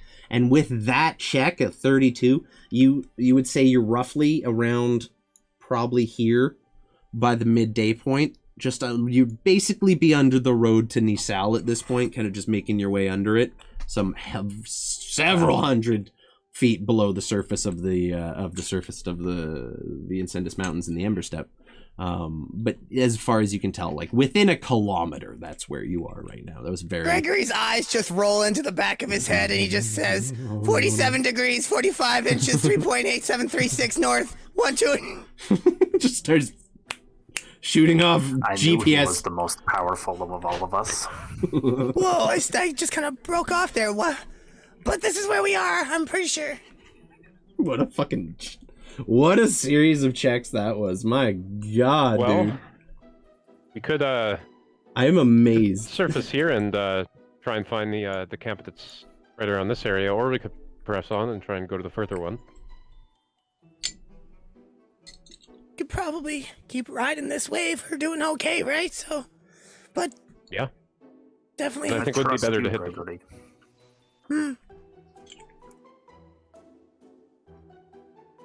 Be a man, Gregory. Choose.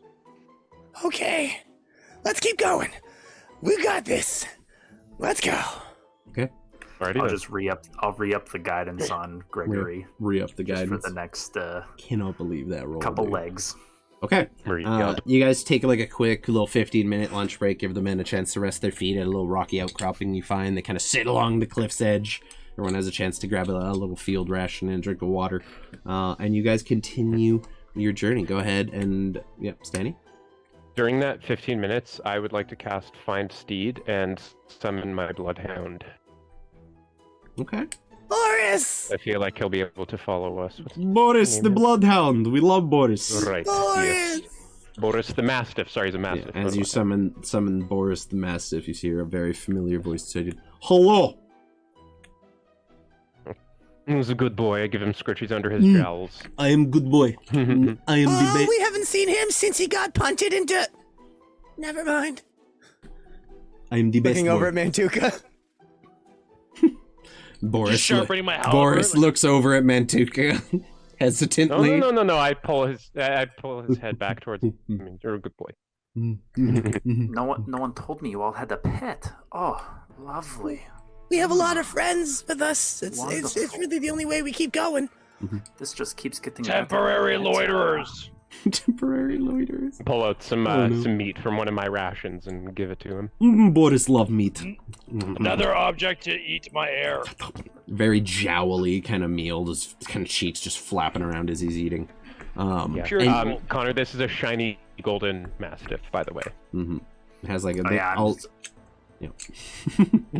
So, Gregory, you guys pick up again with you at the helm here, taking the lead. After a while, you get to a point where the path you're on just splits into several different paths and directions, and you are left without much knowledge on which way you want to go. How would you like to proceed? There are 4 paths in front of you. It looks like it all splits off. One kind of splits and then remerges, so it looks like there's 5, but there's really only 4. They kind of fan off in various different directions. Well, I'll pull out the map and try and help you figure it out. let's try our best. I knew where we were when we were right about here. So, It's about after an hour or so of wandering at this point. hopefully, we We'll wanted to get go. up to the map. Okay, so go Yes, ahead. yes, Mantuka, come here. Satyr, you too. Let's try this all together.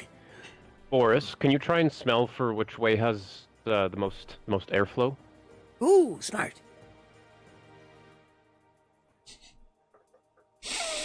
Just goes and like takes very breathy fucking nose breaths, inhales. Go ahead and roll a perception check for Boris. 17. He kind of looks back at you. I don't know much about air, but that way smells like dwarf. He kind of points to the second one from the left, kind of the middle left of the 4. By the way, you can't hear this, Connor, but it's all in my head. It's all in his Stanny's voice. head. Yeah. All right. Well, Boris thinks that that way smells like dwarf, and that's probably the way we need to go. So. Then Smart let's. puppy. Yeah, smartest puppy there is. Let's go on, Boris. Okay. So go ahead and roll me another survival check as you just lead the party and try to maintain this path through the caves. It's like you have the clear path, but every now and again there's a branch, and you kind of have to go and maintain which one's the best on the way through. Okay, 17. Not as good as before. Still not bad. It is a long and dark passage. At this point, we're not even necessarily in the Underdark, but we're slowly descending further and further underground. And I would like you to go ahead and roll me a d10, please, sir. Just a straight d10. Right? Just between friends. Okay. So, as you all wandering down here, How many Tarasques come upon us? you find your way Deck of many into Tarrasques. you find your way into this chamber. It is a massive cavernous space. The floor that you can see, like you see these bridges kind of connecting these kind of spires of rock that have stood up, and the drop below is probably about 50 feet into just a mass of fog. You cannot see the bottom. There's just a massive pooling of fog in this area. On the western wall, you see a waterfall pouring out of what appears to be an underground river that is just pouring into this room. So you can gather there's probably a decent amount of water at the bottom, but all of the moisture and condensation in the air is just hanging heavily in the bottoms of this chamber, kind of swirling and moving as the waters impact around it and kick up more condensation into the air. You guys are on this side as you kind of make your way into this chamber. What would you like to do? Should we have Boris go in front and check it out? Yeah, I like that better than one of us going. I always like temporary employees going first. What would you like to do? Yeah, I'll have Warhorse Boris just kind of slowly start walking across the bridge and kind of like see if the path is safe to the other side. Okay, is he doing so sneakily? Is he just going for it? What's... Yeah, I'm gonna have him try and be sneaky. Okay, roll me a stealth check. You got this, Boris. I'm gonna put cotton on your hooves. What's Boris's intelligence score, out of curiosity? When I cast it, it becomes... what? 6? Just enough to understand a language. 6, yeah. Okay. He rolled a 6, so... Okay.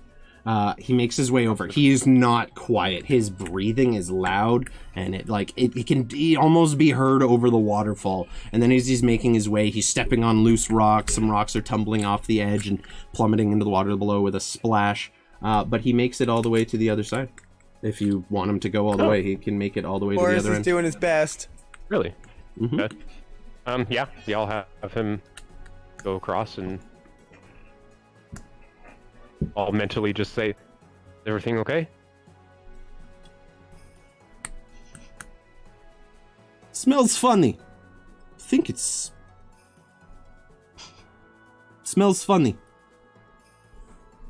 That's all you hear Oh back. boy.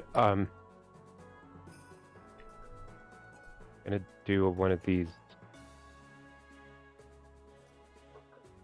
Divine sense. If there are any undead boys and You girls. do not detect any celestials, fiends, or undead in the area. Alright. What do you guys think? Should we go? Seems safe. It says it smells funny, but it seems safe. Is that where we have to go? I think so, yeah. Okay, well, let's fucking go. Okay, yes. If We've Ghost dealt with Dog says it's good. we've dealt with funny smells before. I mean, we've all slept in a room with Mantuka. Let's go. Let's go. 10 feet out. If you don't die, we'll go. Okay. You're our canary. Fly, fucker. Just because I have blonde. Actually, no, do hair. that. Walk for all the traps. Oh yeah. No flying I'm canary. gonna follow very closely behind you. I'm gonna wait back with the troops. Yeah, you guys can get all the way to there. Nothing happens. You guys just find yourself on this platform. The water still roaring loudly around you. You can't hear much else beyond that. Occasionally you hear the sound of Stanny's armor making noise as he's moving, but even that over the din of the waterfall is almost inaudible. And it's like echoing in this very cavernous chamber. It's almost off-putting to the senses. It's almost confusing at times. Overstimulating. Mm-hmm. Ooh. You're doing good, buddy. Let's keep going. You see them get to about that point. Gonna try and get through this as fast as we can. Oh. You just tell me when to stop. I mean, you guys tell me what you want to do. Are you looking around? Are you trying to sneak? This is your show. I just react to what you guys tell me you want. Honestly, the fog would make Gregory not feel like he has to sneak. Also, Boris wasn't quiet, so yeah. Yeah. I Okay? got 30 dudes. Like 30 smelly dudes. 20 dudes, yeah. Not much. I In my had an mind, there's egg. 74 dudes. Are you following them? Or are you letting them go? Are you talking to me? Yeah. You're the only one I'm holding back. continuing after them, so they're gonna go 10 feet, and as they go 10 feet, and I notice nothing kills them, Mhm. then I'll advance, always keeping that Okay. 10 feet distance from those two jazz horns. Sounds good. You guys move. Go ahead and continue as far as you want. You do have the bright light of your nose is illuminating much of this chamber. Oh, that's long out. Yeah. Stanley, where are you? Okay. I moved up. So, as you guys get to that point, also, oh, by the way, Satyr, if you click the little journal on the top right of your Roll20 window, there's like the little chat icon, the paintbrush thingy, and then the little journal. Very top right, you should see your character's name. You should be able to drag that onto the map and a mini will appear. If I set up Roll20 properly. Did it work? I don't think it worked. Uno momento. Okay. While he's doing that, Mantuka is going to pull out a torch because the light from his nose is done and light a torch. Oh, the light Because went I out? can't Okay. fucking see. Oh yeah, it's pitch black in here. If you guys are doing Oh, this... it is? Well, if you're doing it with no light, yeah, like it's total darkness Okay, down well, yeah, here. I would have relit light on not Gregory's nose because it's bad on his nose. Okay. Belt buckle. I don't know. The groin of Sure. light. Connor, you good? Sure. Gregory's belt I- buckle. 1 second. I can hit the journal thing is there, but I don't know. Roll20 just must not want to load. Oh, you a can lot try of stuff. try There's stuff, reloading like, it cut too. off. Yeah, hit refresh on your browser. Quickly. That usually does the trick.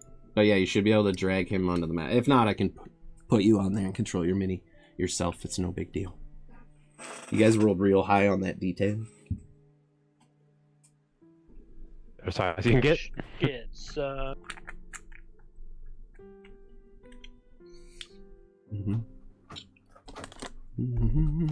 I'm gonna kill something. And We go. It works. Okay, so you're all at about that point. So let's switch on over to this music. Perfect. As you guys kind of make your way to this center platform, it's at this point, having not one of you made a single perception check since entering this room, by the way. It was an interesting choice. It's when you get to this point, you kind of look down and you see down at the kind of near the bottom level, just above where the fog is, a massive hole in the wall with rocks that have been pushed out of it, like something tunneled its way through here. And as you all stand, you look down into the mists below as you begin to hear the sound of shuffling scales and movement below. And as you all are making it to about that point, as you look down, it becomes clear to you that the fog was not just roiling because of the water and what existed down there. It is moving about because of the massive serpentine-like creature weaving its way between the rocks. And as you guys reach this point, you Rangers see of my thing. a massive purple serpentine-esque creature with a gaping maw that kind of opens up and these 4 tentacles making their way out of it. Almost similar to what you've seen depicted in Art of Mind Flayers, but this massive worm-like creature, gargantuan in size, bigger than anything any of you have ever seen in your life, was just lurking in the mists waiting for someone to roll a perception check to see it. As a Neothalid, a very big Mind Flayer-esque creature that comes from one of their tadpoles appears before you. Kind of just weaves its way up out of the mist around you and is going to take an attack as it does. I just need to get a mini for it here. Something tells me it's going to to be more of a medium. Well, like, can I ride this? large. Like, what's the mass on this thing? This like, is if I a jump on it, like, no. This is a gargantuan creature. You could fit your entire army on this fucking thing, dude. Oh, fuck yeah! Don't give him any good ideas, or do I do not That have sounds sick. a Neothalid mini, so we're just gonna use a worm. Purple worm. We're just gonna use a purple worm, because it'll work. If you guys are curious as to what you can see, you can Google what the Neothalid looks. Oh, that's just cute. That's just adorable. Oh, that'll work. And make it Oh, good God. huge. That's awful. I don't know how big a gargantuan would actually be. Was it how? What's the square? Basically, What's the think dimensions on a combined gargantuan? man-eating plant and snake. I fucking know. I 20. always have to look it up, dude. Oh, you know what? We're gonna go with this. 20 by 20. This feels right. This feels about right, and it's just gonna rise up out of beneath you guys and just coil its way up. Hundreds of feet tall, snake-like creature, and it is going to. Good God. It is going to quickly cast. It has a Did 10 you just say cast? Yeah, it is going to cast. It has psionic magic. So it is a 10. It is going to cast confusion at first level, and that is a 10-foot sphere. And your men are kind of crossing this, so he's going to cast it. Let's say 10-foot sphere, probably on you guys. I think. Let's see here. Circle. 10 There was foot. one point in time where I had counterspell. Oh wait, Yeah. I have. There you go. This is a surprise round. You did not see it. You do not get to counterspell a surprise round. Nope. Sorry, dude. Dope. Sorry. No, you guys didn't even look. I am amazed right now. My dog said it was fine. Smelled funny. Oh, I'm shocked. Mantuka No one smells I funny. can love it. Oh my god. Oh god, I'm so happy. dat. I'm so happy. So, I need every single one of you to make me a save against confusion. Everybody add a What d4. save do we Oh need wait, hold to up. make for confusion? I am confused. It is a wisdom I save. already failed. You have to make a wisdom Wisdom. save against it. Everybody add 4. Oh, my wisdom isn't the best. Let's do this. Add 4 or add a d4? Okay, No, so 4. you add 4 flat. So, Stanny, did you add yours or did it auto add? All my +4 is always calculated. into my Okay, rolls. so you got it.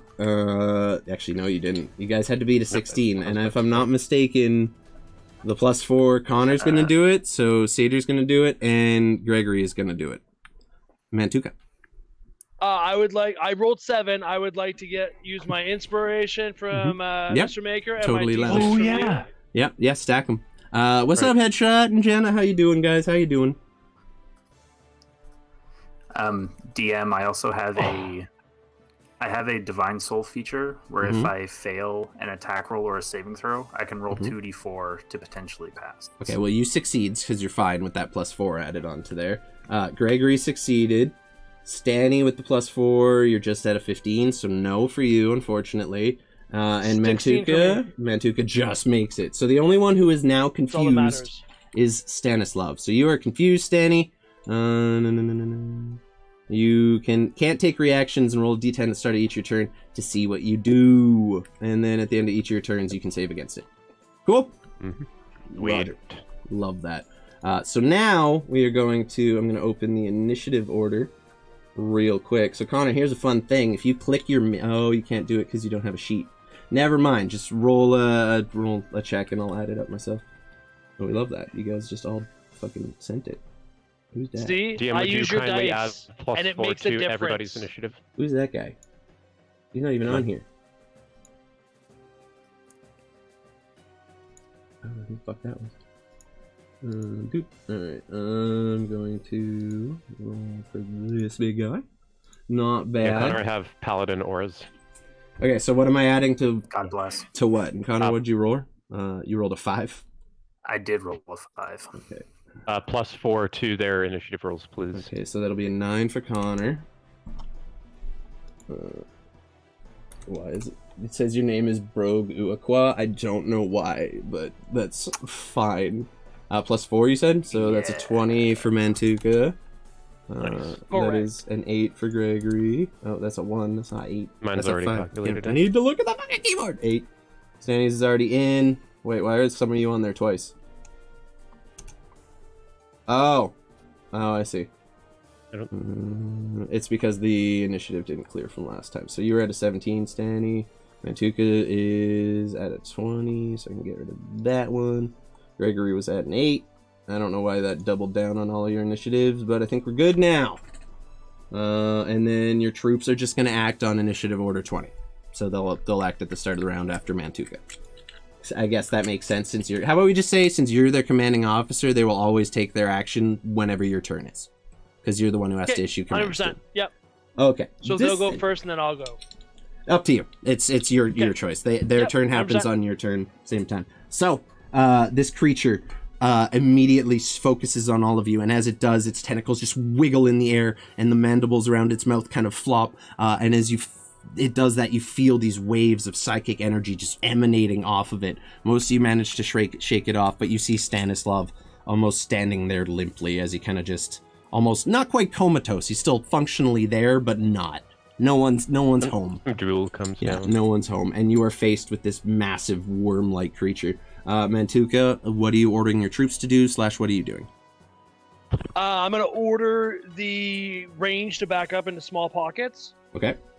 So I'm just gonna put a couple basic minis on there for now, 100%.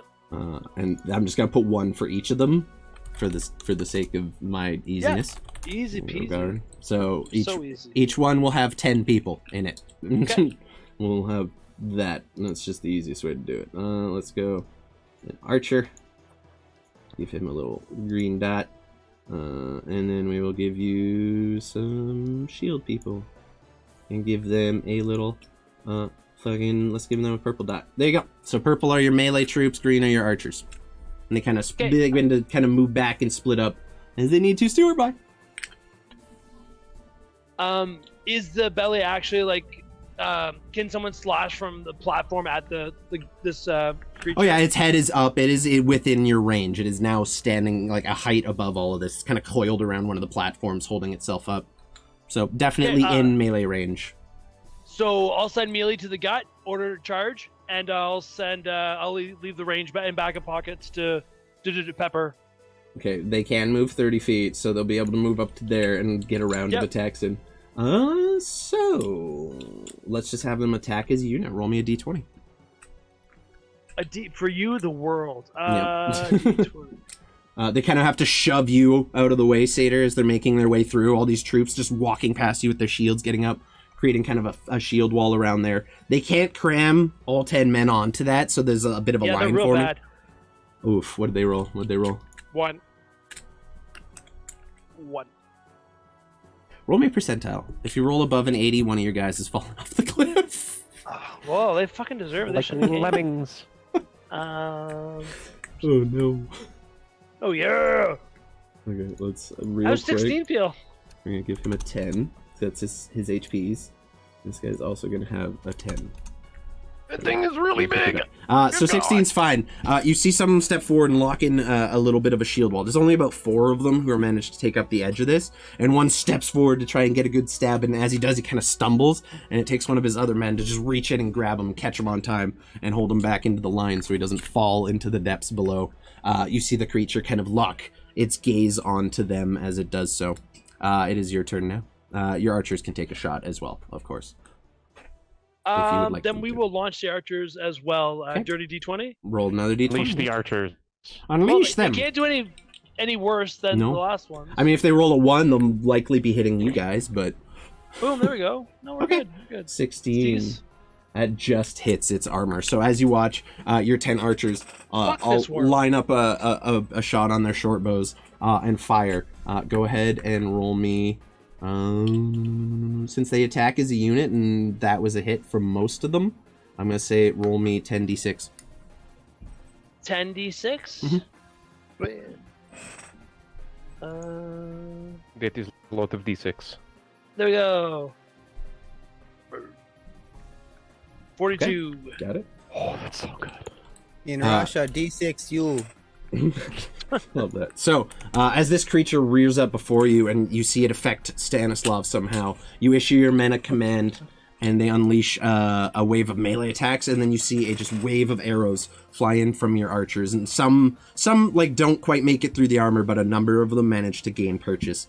You're not sure how much damage you actually did to it and how much of that 46 got through, but it seems like it didn't like it as it kind of rears back and lets loose this like kind of howl that just echoes through the entire cavern as its tentacles just flail about in front of its face.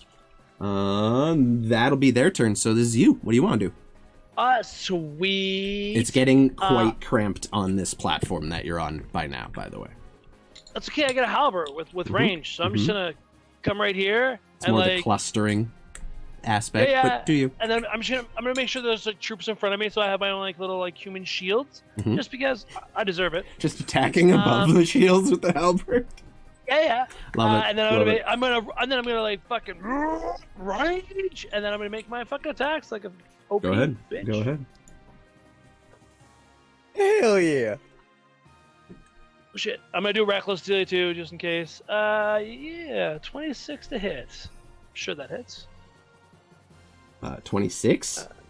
Yeah. Yeah, 26. Go ahead. Wait, wasn't that a 14? That's 12. Oh, no, 26 was advantage. Got it. Never mind. My bad. Sorry, that's You're good. 12 slashing damage. With the rage. Love that. What's up, Liz? Welcome Yeah, in. and then How my you doing? second attack. Ooh, okay. We love that. 24 hits. Easy. Oh, my 20. God. Them rolls, though. Let's go. Roll. How you doing today? 10 Let's hope you're having a plus good day. 3. That's 13 more. Oh, shit. Let's slashing go. damage. We got a raid. Thank you, Stace. I appreciate that. Motherfucking man. Let's go. I appreciate you. How was the stream? Hope Fortnite was good to you. We appreciate you guys. Thank you for the raid. What's up, Dixie? I was so glad to see you back the other day, dude. So happy to see you streaming again. It was really fun watching you guys play, fuck, what's that game? The new horror game called shit. I played it the Lethal other day. Company. Lethal Company. Thank you. I literally bought it the other day. I appreciate you and the raid. I want to buy it too. We'll play it. I love it. It's so fun. I appreciate I wanna y'all play it. It looks coming in. You caught the middle of combat. We are fighting a giant purple worm-like creature, which is needlessly cartoonish because I couldn't find a cool mini. Some of us are fighting. Stuart. Some of us are standing there. That's true. Mantuka, so another 13 damage on top of that. Okay. Yeah.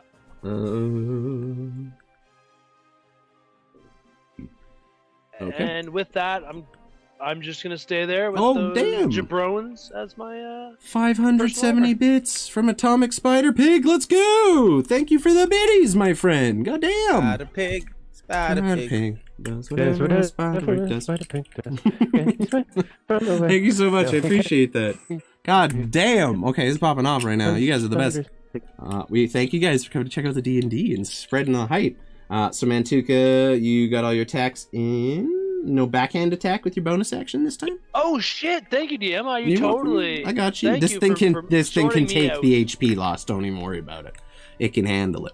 Yes. So with with my second, because it's only a bonus action, so I can only do it on one of my attacks because I use bonus attacks. Yeah, you know what I'm Thank you, talking Dixie. I love you, buddy. Bam! So the back side of it, and I got advantage. Nat 20, come on. Nat 20. Nat 20, let's go. I called that shit. I had the sense. Fucking God. I had the sense. That's good. He rolled a nat 20. So 4, 8. Mm-hmm. Yeah, so whatever the base damage is plus whatever you just rolled. So 14. Total. Brutal critical. Don't forget your brutal critical, my friend. Oh yeah, 14. Hold on, let me get the F out of here. Okay, I'll do the 14 now. Easy peasy. Okay, 14, so it's 18. Jesus Christ. Okay, so just right off the bat, in the first two attacks, a series of attacks against it, this creature's already begun to recoil. It's not quite bloodied, per se, but I don't think it was anticipating the strength of your guys' initial onslaught. It waited until you were in a good spot to attack you, and just got unloaded upon by Mantuka and everyone else. Stanny, you're next. Lead by the front! Okay. And you see Steel basically doing the same thing as you, except instead of poking over the top of the shields, he's running between the legs and just stabbing underneath people's shields towards the creature to try and hit it. Go ahead. Sneaky Steel. If you want to roll one attack for Steel, be my guest. I just meant for him. I wasn't trying to weasel attacking for him. Okay. No, I mean, you could. Go ahead. Roll one attack. Okay, he gets I will one. fucking take that. Come on, Stinky Steel! We got this, buddy. Right in there. Don't fuck this up.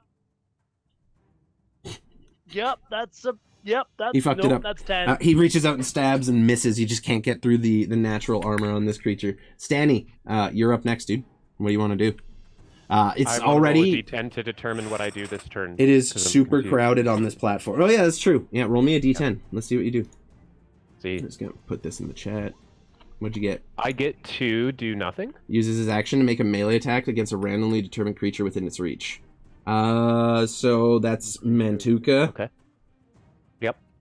It's just Mantuka. He's the only person in your range, I think. Yep. You have a 5-foot range? I was gonna check the worm. Yep. I'm gonna check the Coming worm. at me, bro? I'm gonna check the worm.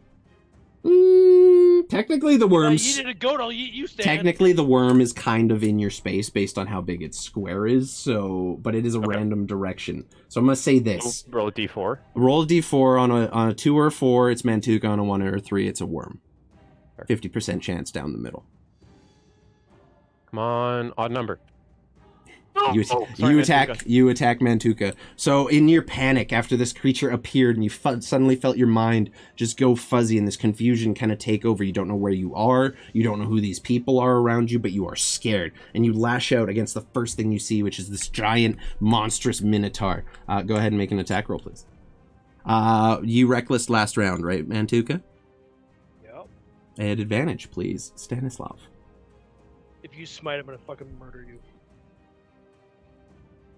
Does an 18 hit you, Mantuka? Yes!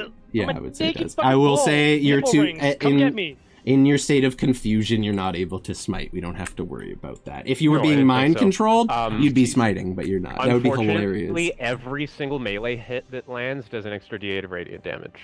Isn't that to only Why wouldn't undead? No, it's to everything. It just improves. It's here. I'll link it.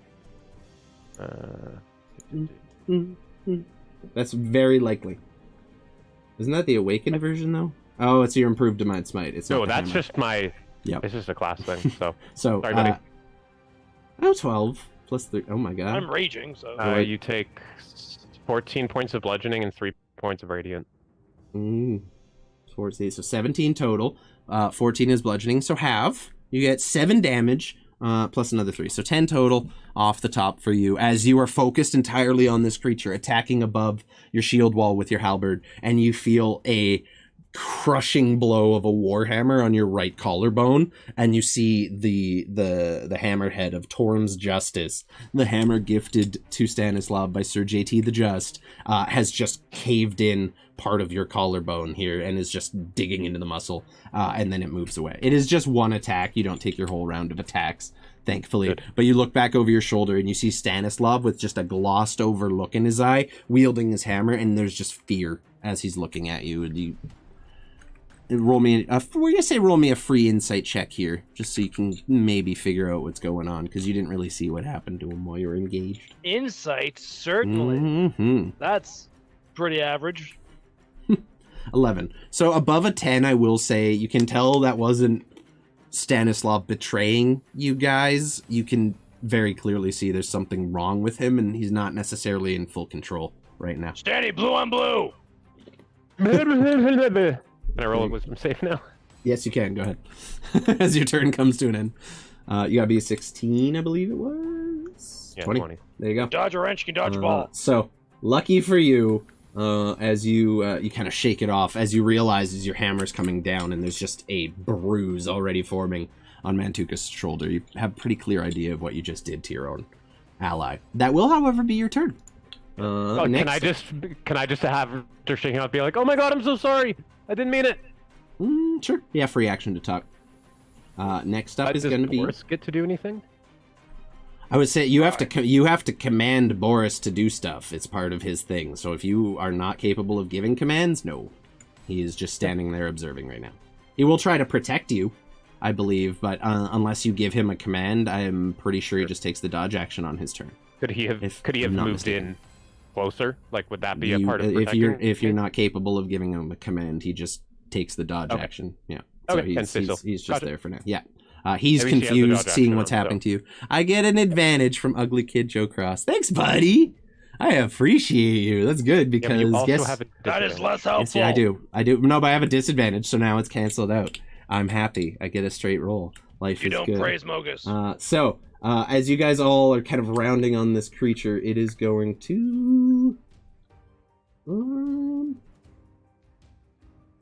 So far, Mantuka has done the most damage to it. So it is going to make an attack against you, Mantuka, with its tentacles. As it just looks, you see it focus down at you, and then all these tentacles just lash out and begin trying to wrap around you as they do. Tentacles! This is not consensual. That's a nat 1 for a total of 14. Unfortunately, I don't believe that hits you. Oh, wait. He's at advantage because you reckless. Yeah, baby! Okay, 16. 16 hit you? Or no? AC is 50. Okay, so it hits you. You take... Oh my god.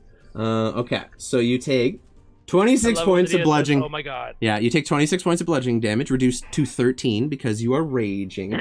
And then you take an additional... oh my god. Okay, so you take the 13 bludgeoning damage, and then you take 9 points of psychic damage as these tentacles just unleash on you. But the thing that panics and startles every single one of you is not the ferocity in which Mantuka was attacked. It is the speed at which those tentacles wrap around his limbs and body and pull him into the open mouth of this creature, who swallows him whole. I'm gonna dax this motherfucker from the inside. You are Doesn't now... he get to save from that? It just Nope. happens? Mm-hmm. Oh, no, you can save. Yeah, you can save. As it's trying to swallow you whole. Go ahead and roll me a strength saving throw. Strength. Okay. Come on, daddy. Add 4 to whatever you roll. Nat 20. Ooh, That doesn't matter. We love that. Feels We good, love DM. that. Feels good. Drink it in. Hells yeah. Okay. As the tentacles pull you into the mouth, it's trying to swallow you whole, but you're just holding your ground, grasping on, and just stopping it from pulling you any further. It does not manage to swallow you on that round. You're very, very lucky. Let's just double check. I can do everything. Yep, it gets the one thing per turn. And next it is going to... Let's see here. He's kind of in... No, he's gonna stand his ground. He's okay for now. You guys haven't hit him hard enough to really do any real concern to him just yet. Sorry, Mantuka. Next up, we are going to have fucking Satyr. Your first adventure with this party. You watch this creature absolutely just unload on your Minotaur friend, and seemingly you learn very quickly that this party's best way forward is just the straightest path at any given time, without much intuition in between. But so remind me how lit this room is, and I don't mean party the atmosphere. It's I lit, mean fam. literal light. Stanny did cast light. Is that concentration? No. Okay. Cantrip. There you go. Okay, we did. I can re-up still the be light. concentration Okay, cantrip, can it? And it's on Gregory's belt buckle. excellent. Okay, good. So we got like the spotlight blasting up at this giant worm thing. Yeah, it is very well lit. It is quite clear. Okay, good. Satyr just kind of backs up a ways. We're gonna not stay on the bridge. We're gonna go back here. Good And idea. we're just backing up, and we're just like, oh yeah, here we go. Where were you? So I'm going to hold up real quick. Where were I you was on the down bridge? on like the middle. If you click and hold, I was you down can on like ping. the. Okay, Yeah, so I was just here. real quick from the edge of his range. Oh god. You are That's some within obscene range, isn't it? within 15 feet, which is the range of his tentacles. So he's going to take an attack of Rude. opportunity at you as you attempt to move. Tentacles! 29 I to hope you hit. enjoyed your first time. Did you 29 hit? Yeah, it hits. Okay, I'll allow it. You take 15 points of bludgeoning damage and 8 points of physical. As you turn to move, you try to back away cautiously, but the tentacles just lash out, wrapping around your legs, chest. They squeeze, and you feel them cracking bones in your ribs as they do so, and it attempts to start pulling you towards it. So go ahead and make me a strength save. Try to beat an 18 with that Add 7 4. total strength. Oh lord. Okay, so hold on. I took 23 damage altogether. Yeah. I'm sorry. I'm sorry. Strength save. Here we go. Peter's enjoying this way too fucking much. Right. I told you he was gonna get murdered. Yeah. Here we go. That would be a total of 3. About to be the shortest guest appearance ever on the street. DM, Yeah. can I use my reaction to have an attack of opportunity as the tentacles pass through my range? No, that's not how that works, unfortunately. He is still Well, I had effectively to in your ask. range. It's worth It's worth a try. If you want to try to attack the tentacles at disadvantage as a reaction to try and get them to stop letting your friend go, I will allow you to do that. But it is at disadvantage. Happily. I have to try. So. Yeah, and it's a fast-moving object, so it's a separate called shot. It has an increased AC on it. We'll see what happens. Control for 15. Not very good. 15's not going to do it, unfortunately. As you see the tentacles lash out at your newfound ally, you try to step in with the hammer and just cut down, like smack down into them and knock them out of the way before they can do so. Unfortunately, you're unable to. And as you watch with 3 strength save, you watch as Satyr is just picked up off the ground and whipped back into the open mouth of this creature. The teeth kind of open into almost like a circular mouth as he does, and just disappears into the darkness of this creature's gullet. No, they were so beautiful. I have an idea. Oh no, the new guy got eaten. So, technically, you can still take an action. Like, you have your turn still. You just don't have any movement because you're grappled and confined. So while you're in here, you are blinded and restrained, but you have total cover against everything else. Love that for all of us. What are you doing? Changed your plan real fucking quick, didn't it? No. We always prepare for the worst. I would enjoy casting a I'd like to cast a 3rd level guiding bolt just directly in front of me. Just right into this creature's fucking face. Like, if I'm whether I'm like still in its mouth or halfway down its you are literally swallowed by this creature. You Would that like automatically hit because you're surrounded by its insides? You do still have to roll technically to get through the armor class of the insides, but yeah, effectively. I'm not going to give you disadvantage because like normally on a fucking ranged spell or attack it's at disadvantage, but you're effectively just casting like this. Like your arms are barely able to move. You're being squeezed into the esophagus and digestive tract of this creature, so you can basically like get one of those off inside. So it's just going to be a straight roll to try to break through the internal armor of this creature. Go ahead and roll your your attack. So 3rd level, I have plus 10. 13 ain't gonna cut it. This always happens to me. Ryan can attest. It's like when I guessed it in the Fistos game. You knocked my ass out in a tree, and the party forgot about me for the whole fight. Until the end, and then they resurrected me, and I was like, "Yay!" It was great. Yeah, we tend to do that. It was a beautiful moment, and I'm sitting there as a player, like everyone's failing their rolls. I'm like, "Come on, guys!" What's up? Save you, I promise. I would like to, however, quicken spell so that I can cast another spell instead of an action as a bonus action. Yep. Yeah. Totally fair.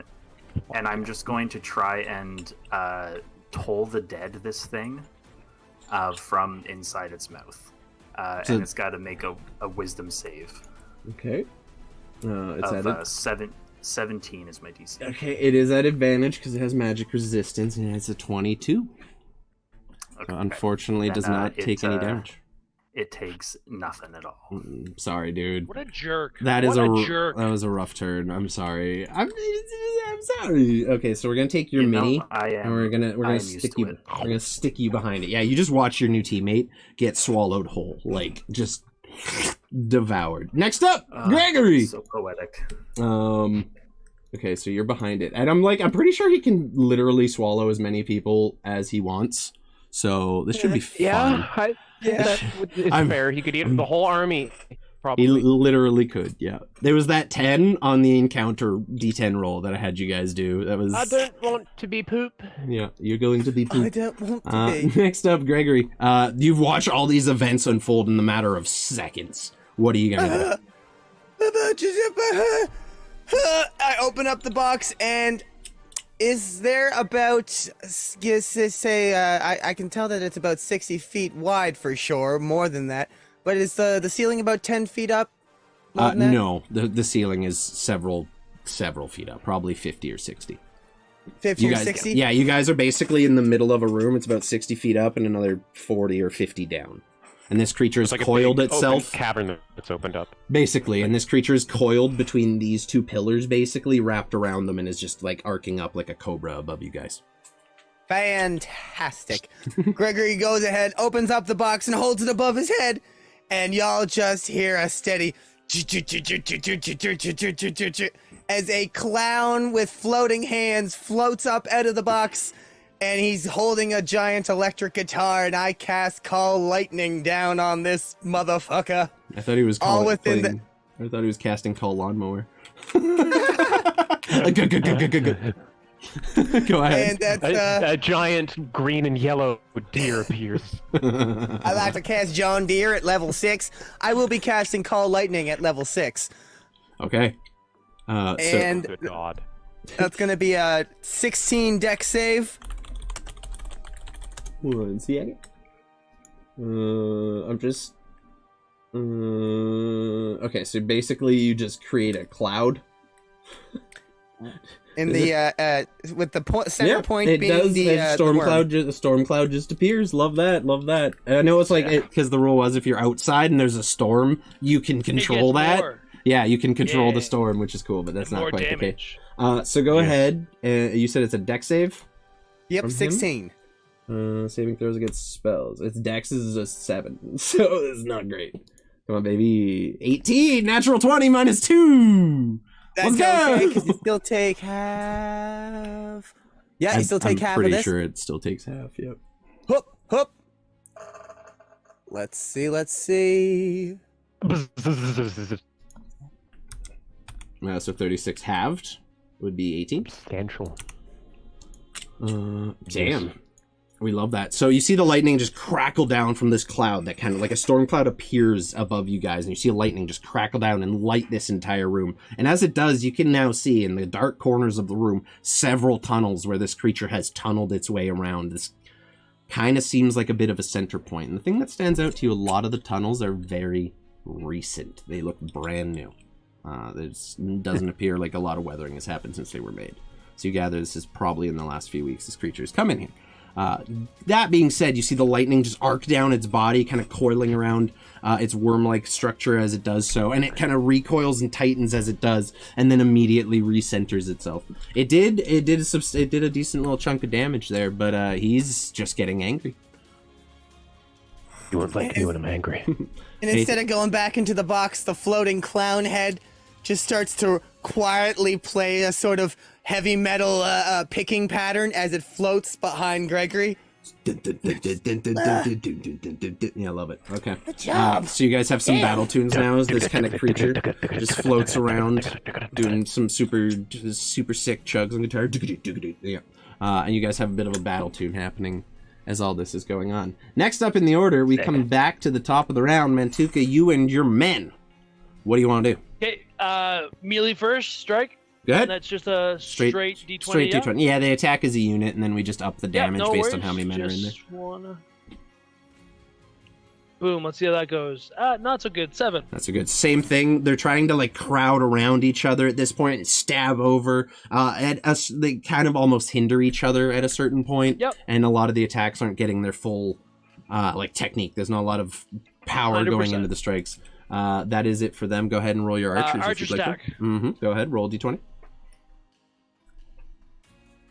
16? Okay, Question mark? 16 just hits again. That's the second time with the archers you Yeah. just met the AC.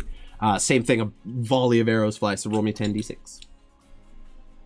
10d6. Coming your way, DM. This thing has a monstrous amount of HP. I was so glad when you guys rolled this. 36. Damn! Okay, that's pretty good. It is starting to, at this point now, it's kind of, you see it kind of reassessing. It's still looking at all of you menacingly. The tentacles now, having devoured one target, are searching for another. But you see blood starting to run from several arrow wounds and some of the damage Mantuka has done to it. And it is starting to look a little on the bloodied side of things. Mantuka, you have your Where attacks. am I? Because I was getting like sucked into its maw. Like Yeah, so where- you basically you held your ground, so you didn't end up moving Okay. from where you were. It tried to pull you, and you just Perfect. dug your hooves in and held your ground. Fuck him. Cool. mhm. I'm gonna do what I do and recklessly attack him twice using my bonus action this time, Go ahead. and he's gonna enjoy it. Mhm. Maybe. Maybe not. Maybe not. We'll see. 14. Nat 20. Shit. I don't know why I did 3 there. But I Yeah, rolled that's a nat fine. 20. Yeah, nat 20 will do it. Okay, so 16 base. Plus what you roll on Brutal Croak. 60. Oh, damn. Yeah, so For 28 so far. and then that's 9 more. Okay. Fuck. Plus 3 for my rage. Oh, okay. Yeah. Just He didn't like that, nat 20. Fuck. It recoils and lets loose this wicked loud screech at all of you. What are you doing? That was a big hit. So if it's okay with you, I'll do my nether attack, and then I'll do my 2 bonus action, smash him in the face with the butt end. The butt end, yeah, Is that yeah. cool with you? Go ahead, you just roll them all, yeah. Yeah. So let's do my last main attack. 22 will hit. 22 hits. Yep. Hunt that critical? No, not quite. Unfortunate. No. But 23 is gonna do it. Okay. So that's 19 more fucking slashy fucking awesome damage. We love that. Now backhand it. Yes. So for the first attack, boom, boom. It's a brutal critical, so it's 2. 18. 18's a hit. Mm-hmm. Get Recklessly. this bullshit text 18 out of the just way. hits. We hate a bullshit text, dude. We hate it. For We hate 5 poking, piercing, I guess. Jeez. Okay. And Man, my you do a last- lot of damage per turn. I'm glad this thing is lucky. Just between us. Dirty 20, and that hits, so that's cool. I'll just do my last little damage, and my turn will be done, and we can go to someone else. Mhm. Yay, Mantuka! Praise Bogus! I There did you a go. 7 piercing. Fuck, I'm awesome. Okay, got it. Woo! I need a smoke. Yeah. You just unleash a drop. flurry of attacks. The first one, you stab, finding a spot between 2 of the armor plates and jamming the point of your halberd into it and twisting before pulling out again, slashing downward into the same plate, breaking it apart and creating a bigger gap. Hopefully, maybe your men will be able to capitalize on that a little more. And then with the back end, instead of just bopping on the side of it, you just grab the back end of the polearm and jam it twice into the hole you made. Damn. It did not like that. Stanny, you're up. Unless there's anything else you'd like to do, Mantuka. Okay, that'll be it. Stanny. Okay, so my plan is no good anymore after reading the wording of command. It has to understand what language that I speak. I don't feel like it does. So, I speak Celestial and Common. I don't. Yeah, probably not. Angel worm. Yeah, no. So what I'm gonna do instead, if you'll allow it, DM, I'm gonna try and hit it in where I think its stomach area would be, to try and get it to regurgitate my friend. Is she making a called shot? Yeah, like Okay, so totally would be at disadvantage. Attack will be at disadvantage. Yep. And you have no idea how deep your friend might be in his stomach.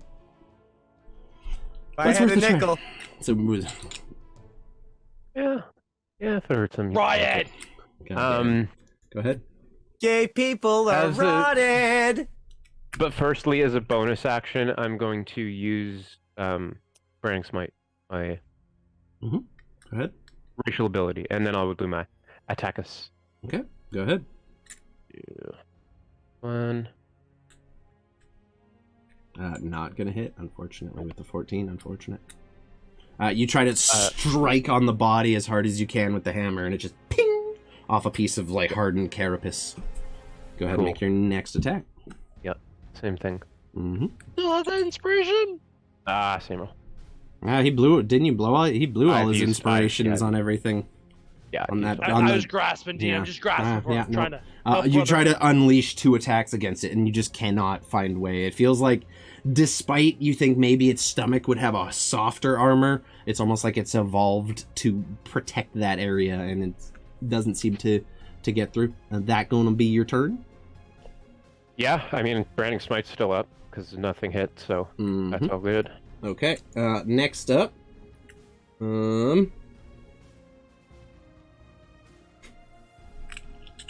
Boy. Oh, this is so mean. Does the puppy get to have an attack? Yeah, you can command your puppy this turn. You are able to give your puppy a command. Sure. This will be funny. Just jump on it. Yeah, that's the plan. I'm gonna have him come up here and try and jump on him. You gonna try to jump on him? Like, stand on this creature with the dog? No, Okay. like attach with the jaw, the No, strongest just bite, part of the dog. bite and hold on. Go ahead and roll me an attack. Okay. Or I guess a grapple. If you want it to do damage, course. sure, but if you want it to be a grapple, you can. Not sure how well that'll go for you, but... Nah, like I want him to basically grip in with his mouth and both do damage and be holding on. Mm-hmm. If that's allowed. Absolutely. Alright, here we go. I'm not going to do it, unfortunately. So it tries to just get a bite off on it, and as it does, its teeth just hit the hardened shell of this creature, and it cannot find purchase. It manages to maintain its footing on the bridge, just barely as it does. Unless you were saying he was leaping into the air to do that. In which case he was sending it. Okay, so he's going to fall. Yeah, he's going to fall 60 feet from this creature. Yeah, I mean, roll me a deck save. Roll me a deck save. Sure. Boris! There's water. No, there's water down there. He Yeah, can aim. Roll me a deck save. No. Aim for the bushes. No. So as the dog you all watch the shiny golden pooch like just flying through the air at this creature trying to bite on. As it does, it's like it just falls into the abyss. And as it does, you hear and a poof sound. It's not even a splat. It's literally the sound of an astral plane creature returning there. It's literally just like a poof.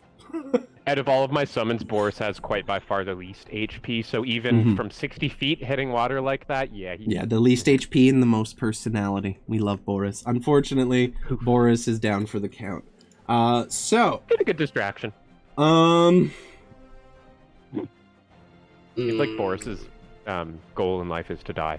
So, that's true. At the start of its turn, Connor! You get poofed. Or, Cedar. You take 22 points. Oh no, that wasn't supposed to be. That was 66. Yeah, that works. 66. That's what it's supposed to be. You take 22 points of acid damage as this creature's digestive tract starts literally digesting you as you are still alive. You feel your skin starting to peel as the acid burns away at it as you are slowly being digested by this creature. Next up, it is going to. I don't know what I want to do. This is a really cool thing. I'm so happy. It's going to kind of... You can't see its eyes, but it's going to lock onto you. It doesn't have eyes, but it locks onto you, Mantuka. The creature that has undoubtedly been doing the most to it, apart from... I am not throwing lightning at you! The lightning bolt. I don't want to be your boyfriend! I mean, it could, in theory. He has an intelligence of 4. You're the biggest thing in the room, and you've hit him the most, so this is how he's equating. It could easily shove you up its ass, let's be honest. He is going... Why are we putting Mantuka in people's bums? I don't know. You see this creature just kind of lock on you. If it had eyes, it would be staring directly into yours. The tentacles kind of just waving awkwardly, and then you feel a pulse of psychic energy come from this creature as it casts Feeble Mind. So go ahead and... Counterspell? Yep. What he said. Okay. Is it 3rd level or lower? Feeble Mind is an 8th level spell, my dude. Oh, sick! Let's roll! Let's roll, I don't baby. even know if you can counterspell that.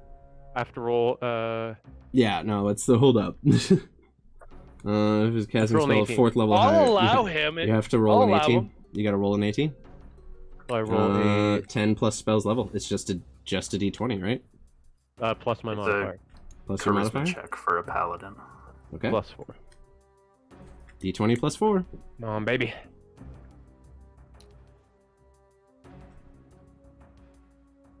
Nope. Not gonna do it. You try to cast this as a reaction to do so. Unable to. You did take. Yeah, so that's fine. Unable to counter the spell. Mantuka, I need you to make me an intelligence saving throw. Oh, fuck me. I mean, yay! Of 16? Oh, 16. fuck me. Be to 16. You can add 4 to it. I can add 4 to it? Yeah, he is in your range. Yeah, so that's 12. Okay, so as this pulse of psychic energy just hits your brain, you feel it, and we're gonna roll. Ooh, that's a good roll. You take 20 points of psychic damage that cuts right through your rage. It really does. And you feel like this racking pain in your head as it feels like your brain is just being crushed as it does so. And even then, you feel what little intelligence you had slowly slipping away from you. So your intelligence and charisma both become a 1. Okay. So your intelligence and charisma are both 1. You are effectively a vegetable. You cannot cast spells, activate magic items, understand language, or communicate in any intelligible way. You are a caveman. You can't even ooga booga. You can't grunt to people. You have no effective communication. However, you can identify your friends, follow, and still protect them. At the end of every 30 days, you can remake that save. So I can't. So I can't attack? You can you can attack. You can tell who your friends and who your enemies are, and you can use your attack actions on your turn. You cannot activate magic. I'd say you can still rage.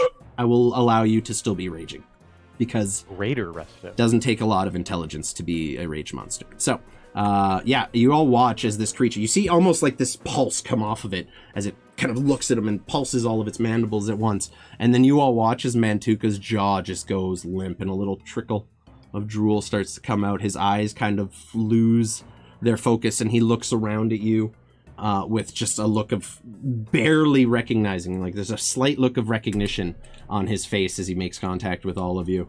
But there is no intelligence left in there. It is gone completely. Honestly, with you being the biggest threat to it, the dog is gone. It is going to move. So your men can take an attack of opportunity if they'd want to. So can Stanislav and Gregory. Cool. I'm gonna... So my men both melee and range? No, just the melee. It's attack of opportunity. Okay. Yeah. Do I get an attack of opportunity, or do I not get those in my vegetated state? It doesn't say you can't take reactions, so sure, fuck it. Go ahead. They didn't do well. No. Nope. But it's my turn. Maybe I'll do well. You get one attack. Go for it. I do. 16 just hits. That's Stanny, not you. You hit too. You both hit. Go ahead and roll your damage. Your smite would go through on this one, Stanny, by the way. Yeah. So Halberd hits.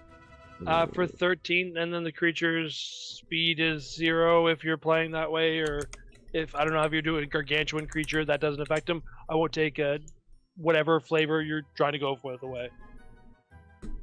I will say, technically speaking, your feet would still work. I'm not going to take that away from you. That would be shitty. So it does manage to move out of Gregory and Stanny's attack range, but as it leaves the edge of your range, you hit it, and it immediately shifts its focus back to you. And there's almost this, like, I just dealt with you, you big stupid fuck kind of thing on its face. It is just lashing out towards you now. It is not happy.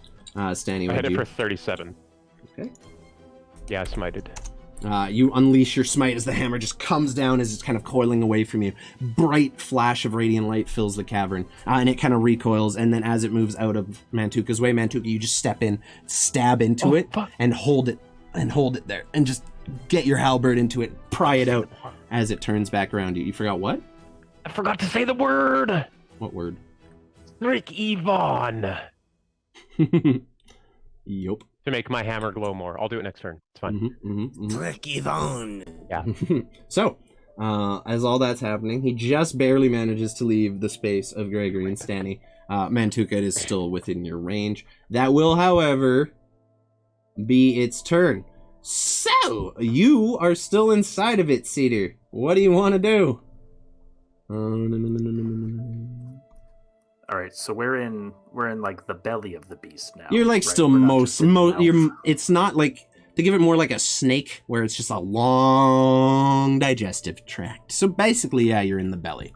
But like every now and again when the creature roars and opens its mouth, you can just see a little bit of light at the corner of your vision, kind of being squeezed out as this esophagus kind of pulses and tries to push you further and further down. interesting that you say that.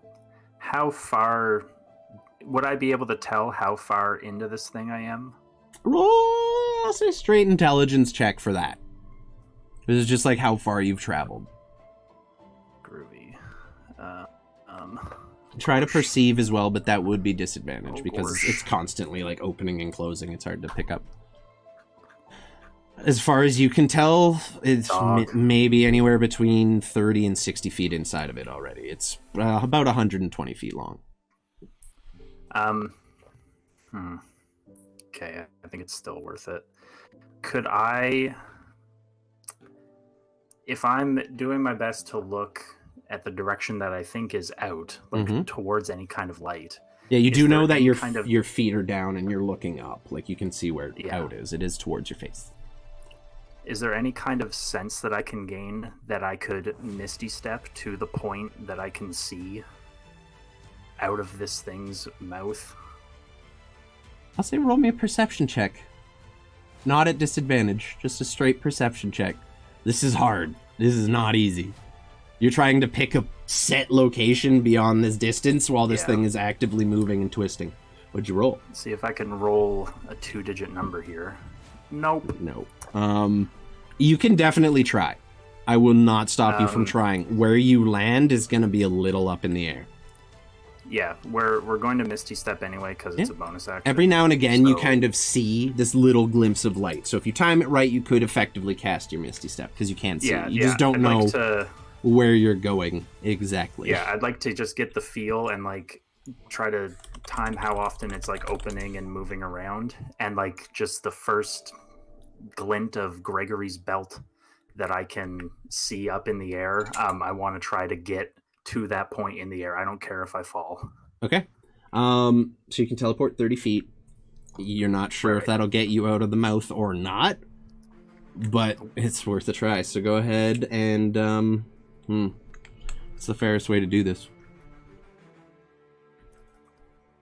I say roll me just a straight d20. And this will determine where the spell gets you.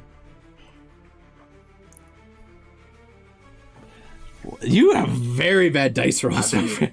Do you even want to play with us, Connor? Do you even want to play with us? Man. Oh my god. I've been rolling d8s this whole time. I don't know about you guys. So you I see rolling 1d8. You see that little glimpse of light. You can just barely make it out. You think it's maybe 30 feet away. You're not sure. You don't have a set, but you time it.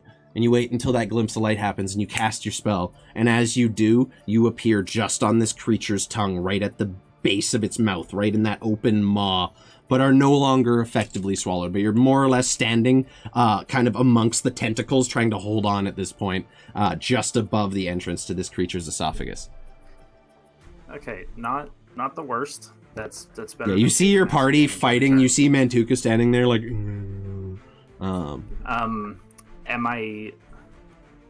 I'm free to move those still. Am I still considered like grappled or anything? You are no. You have effectively freed yourself from the grapple, so you do have your movement if you want to try to jump out of this mouth. Could I try to like grab onto like a large tooth or something and just like thrust myself forward like I'm going down a fucking water slide? Yeah, I'd say athletics or acrobatics to try to make that jump as best you can. Your choice. I'll let you choose. It's gonna be acrobatics. Okay, fair enough. Okay, now Twitch chat, I need some help here. Yeah, come on Twitch chat. Let's go! When it really mattered. So, as this creature kind of rears up one time, you grab onto its tooth, and with all of your strength, what little of it you have, you push off and leap as best you can. You think you're not going to make it at one point, and then the shield wall that's kind of almost blocking your way basically crouches and tilts their shields up and glances you off the top of them, and you tumble down off behind Mantuka and kind of fall onto the ground next to Stanny. Stanny, roll me a dex save real quick.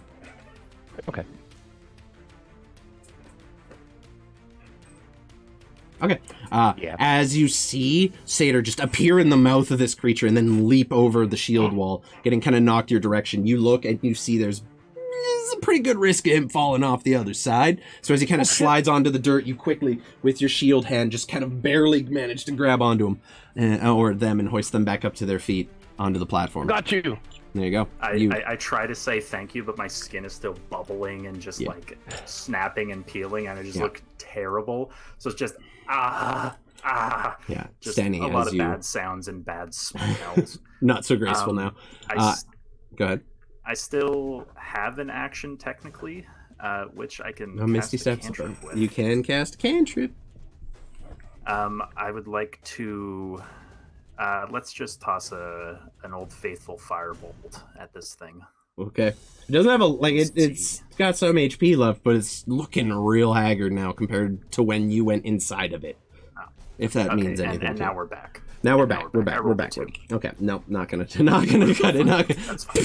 The firebolt clutch just. up once in a blue that makes moon. sense. We love That's that. fitting. Love that It's for fitting. you. It's fine. We're Okay. You are out of the maw of you this will be. creature. So I'm gonna put you right I- there next to Stanny. Am I considered prone right now? Or No, should I Stanny, have gotten up to a knee? Stanny hefted you Okay. back up onto Okay, your feet, great. so you are on your God feet bless right you. now. Yeah. Stanny got you. That'll be your turn. That's all for now. All right, Aren't you man. firebolting? He missed. I He missed. rolled a 12. Oh, that was the Yeah. two. Yeah, it went fizzled right off. Mantuka, your turn comes around and you're just standing there kind of limply holding your halberd in your hands. You know your friends are there and they're fighting something very scary looking in front of you. You're not able to communicate with your men, so I'm saying they're just gonna buckle down on this one and hold up a shield wall and take the dodge action. What's up? Is it my turn or is it Gregory's? Oh, it is Gregory. It is Gregory's turn. Gregory, my bad, Oh, dude. no worries. My bad. Thank you. Go ahead. Hey, Go thank you, ahead. Gregory. Fuck. Thanks, baby. Gonna go ahead and call lightning down again because he's still in that 60-foot bubble. So I need a dex save of 16. Come on. Fry, worm, fry. He rolled Hey, there we a go. 0. He rolled a 0. It was 11 Gorgeous. because he had advantage, but damn. Okay, 31 lightning. So And- Gregory. Oh, go ahead.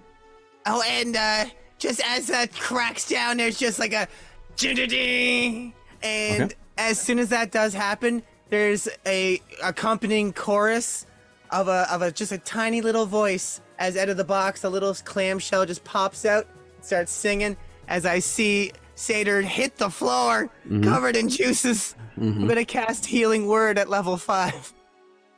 Oh, damn. Boop, boop. Okay. Holy shit. That's a bonus action, so Let's see. 14. Love Love that Satyr. for him. Okay. Is that your Goes turn? Back into the box. Yeah, it goes back into the box. Okay, so you feel the healing take over, the burns on your body kind of like heal up a bit, kind of re-heal. Some of the boils pop and then close up. But like for the most part, you're feeling a substantially better. 14 on a level 5 is so sad. I know. It's so depressing. My God. That'll be your turn. Yes. Suck. So you watch as That's on me. the lightning just tears down this creature, leaving a burns, like a scorch mark in a jagged lightning bolt pattern down its body. It is on its last legs. Mantuka, what do you want to do? I can't communicate, so you just hear this like mournful sorrow Mhm. as like this minotaur with like a stroke victim Mhm. just watched another party just get invigorated, but whatever just happened, and I'm just gonna like just think back mentally to how much damage I've done, and then I'm like, You can't and I'm remember. gonna go back. You and can't I'm gonna remember. Do my 2 attacks. Go ahead. You can't remember. Oh no. Go ahead and roll your first one. Let's see how you do. I am. You recklessing? 27. You are. 27. Oh, yeah. 27 is This gonna is hit. so Go ahead. fucking Go ahead and roll all your attack. Okay, so 50. Okay, it's still So- stunning. Yeah, 15. Go ahead and roll your next second one. attack. So it's gonna be close. Roll both. Roll that in your bonus action. Yeah. So dirty Okay, 20. That that's hits. another hit. For 16. Okay. I'll go do my fucking bonus fucking polearm awesomeness hmm for 25. That hits. Get Oh, out of the way, Tex. So go ahead and do me a favor, Mantuka, and describe to me how you, with 1 intelligence, slaughter this creature. Okay, so the last thing before things really went fucking sideways to Mantuka is he remembers when I Jesus, tried to eat him. So I don't know if you guys are familiar with Heath Ledger's portrayal of the Joker, but I'm just gonna take my halberd and just start fucking hacking at the corners of his the corner circle edges, and then start formulating aggressive, non-consensual forced smiley. Oh my god, forced and smiley. I'm actually gonna steal fucking Steel's halberd and just fucking psychotically slam down the gullet of this fucking stupid face because I have Hell no yeah. intelligence. We love that. So you all watch as Mantuka just starts unleashing a wave of furious attacks. There's no thought behind them. It is pure, unbridled fury and rage being unleashed right now, just slashing and slashing and stabbing into this creature repeatedly over and over until you see the bottom half of its mouth slowly start to and fall completely off as Mantuka has just severed its lower jaw completely off its portion. And he turns back to you and is just standing covered head to toe in viscera, not entirely unlike your new satyr, who is still covered with the digestive juices of this creature. And as you all stand there, Mantuka, with an even more blank expression on his face than even you guys are used to, you realize that perhaps there is something very wrong with Mantuka right now. And that is where we will end the session for today. You motherfucker. Oh my god, I love Amazing. that. Ouch. That made me so fucking happy. So, we're gonna find some to read out on. That was amazing. I am so fucking happy. Caveman Tuka. Thank you, Connor, for joining us today. I'm glad you were here. I hope you had fun. Thank you. Thank you. If you're... You almost got 8, but that was just funny as another shit. game of D&D. That was funny as hell. No, he did get eaten. He did. You got eaten. He got out. You got eaten. Yes. That Misty Step was clutch, and you just barely did it. So that'll be all for today. I will be back tomorrow around 1:30 or 12:30 Eastern with our good friend Ryan here playing some more Star Wars Battlefront. I'm super fucking excited. I love Battlefront. It's a vibe. It's the life. We love some classics. Take out the rebel scum. Die, rebel scum. Most importantly, the original Star Wars Battlefront 2 for Xbox original, like the classic, not the soulless EA game or EB game or EA remake. I mixed up my EA companies or whatever. I remember playing that on PS2, and there was this ledge glitch thingy on Mos Eisley Spaceport where you could play as a bounty hunter, and you just go straight up at one particular point, and you could land on an invisible platform way the fuck up in the sky and just shoot people. It's so broken. Love that game. Okay. We're gonna go ahead and drop a raid over to Tabletop Tavern. They just started their new campaign 4 episodes ago. They're on episode 4. They're a great group of folks over there. Be sure to swing in, show some love from us here at the Apothecary. If you guys haven't already, swing to the Discord, check that out. Go by the YouTube where we upload these videos a week after they come out here on Twitch. There's Stuart in the background. We love our Stuart appearance.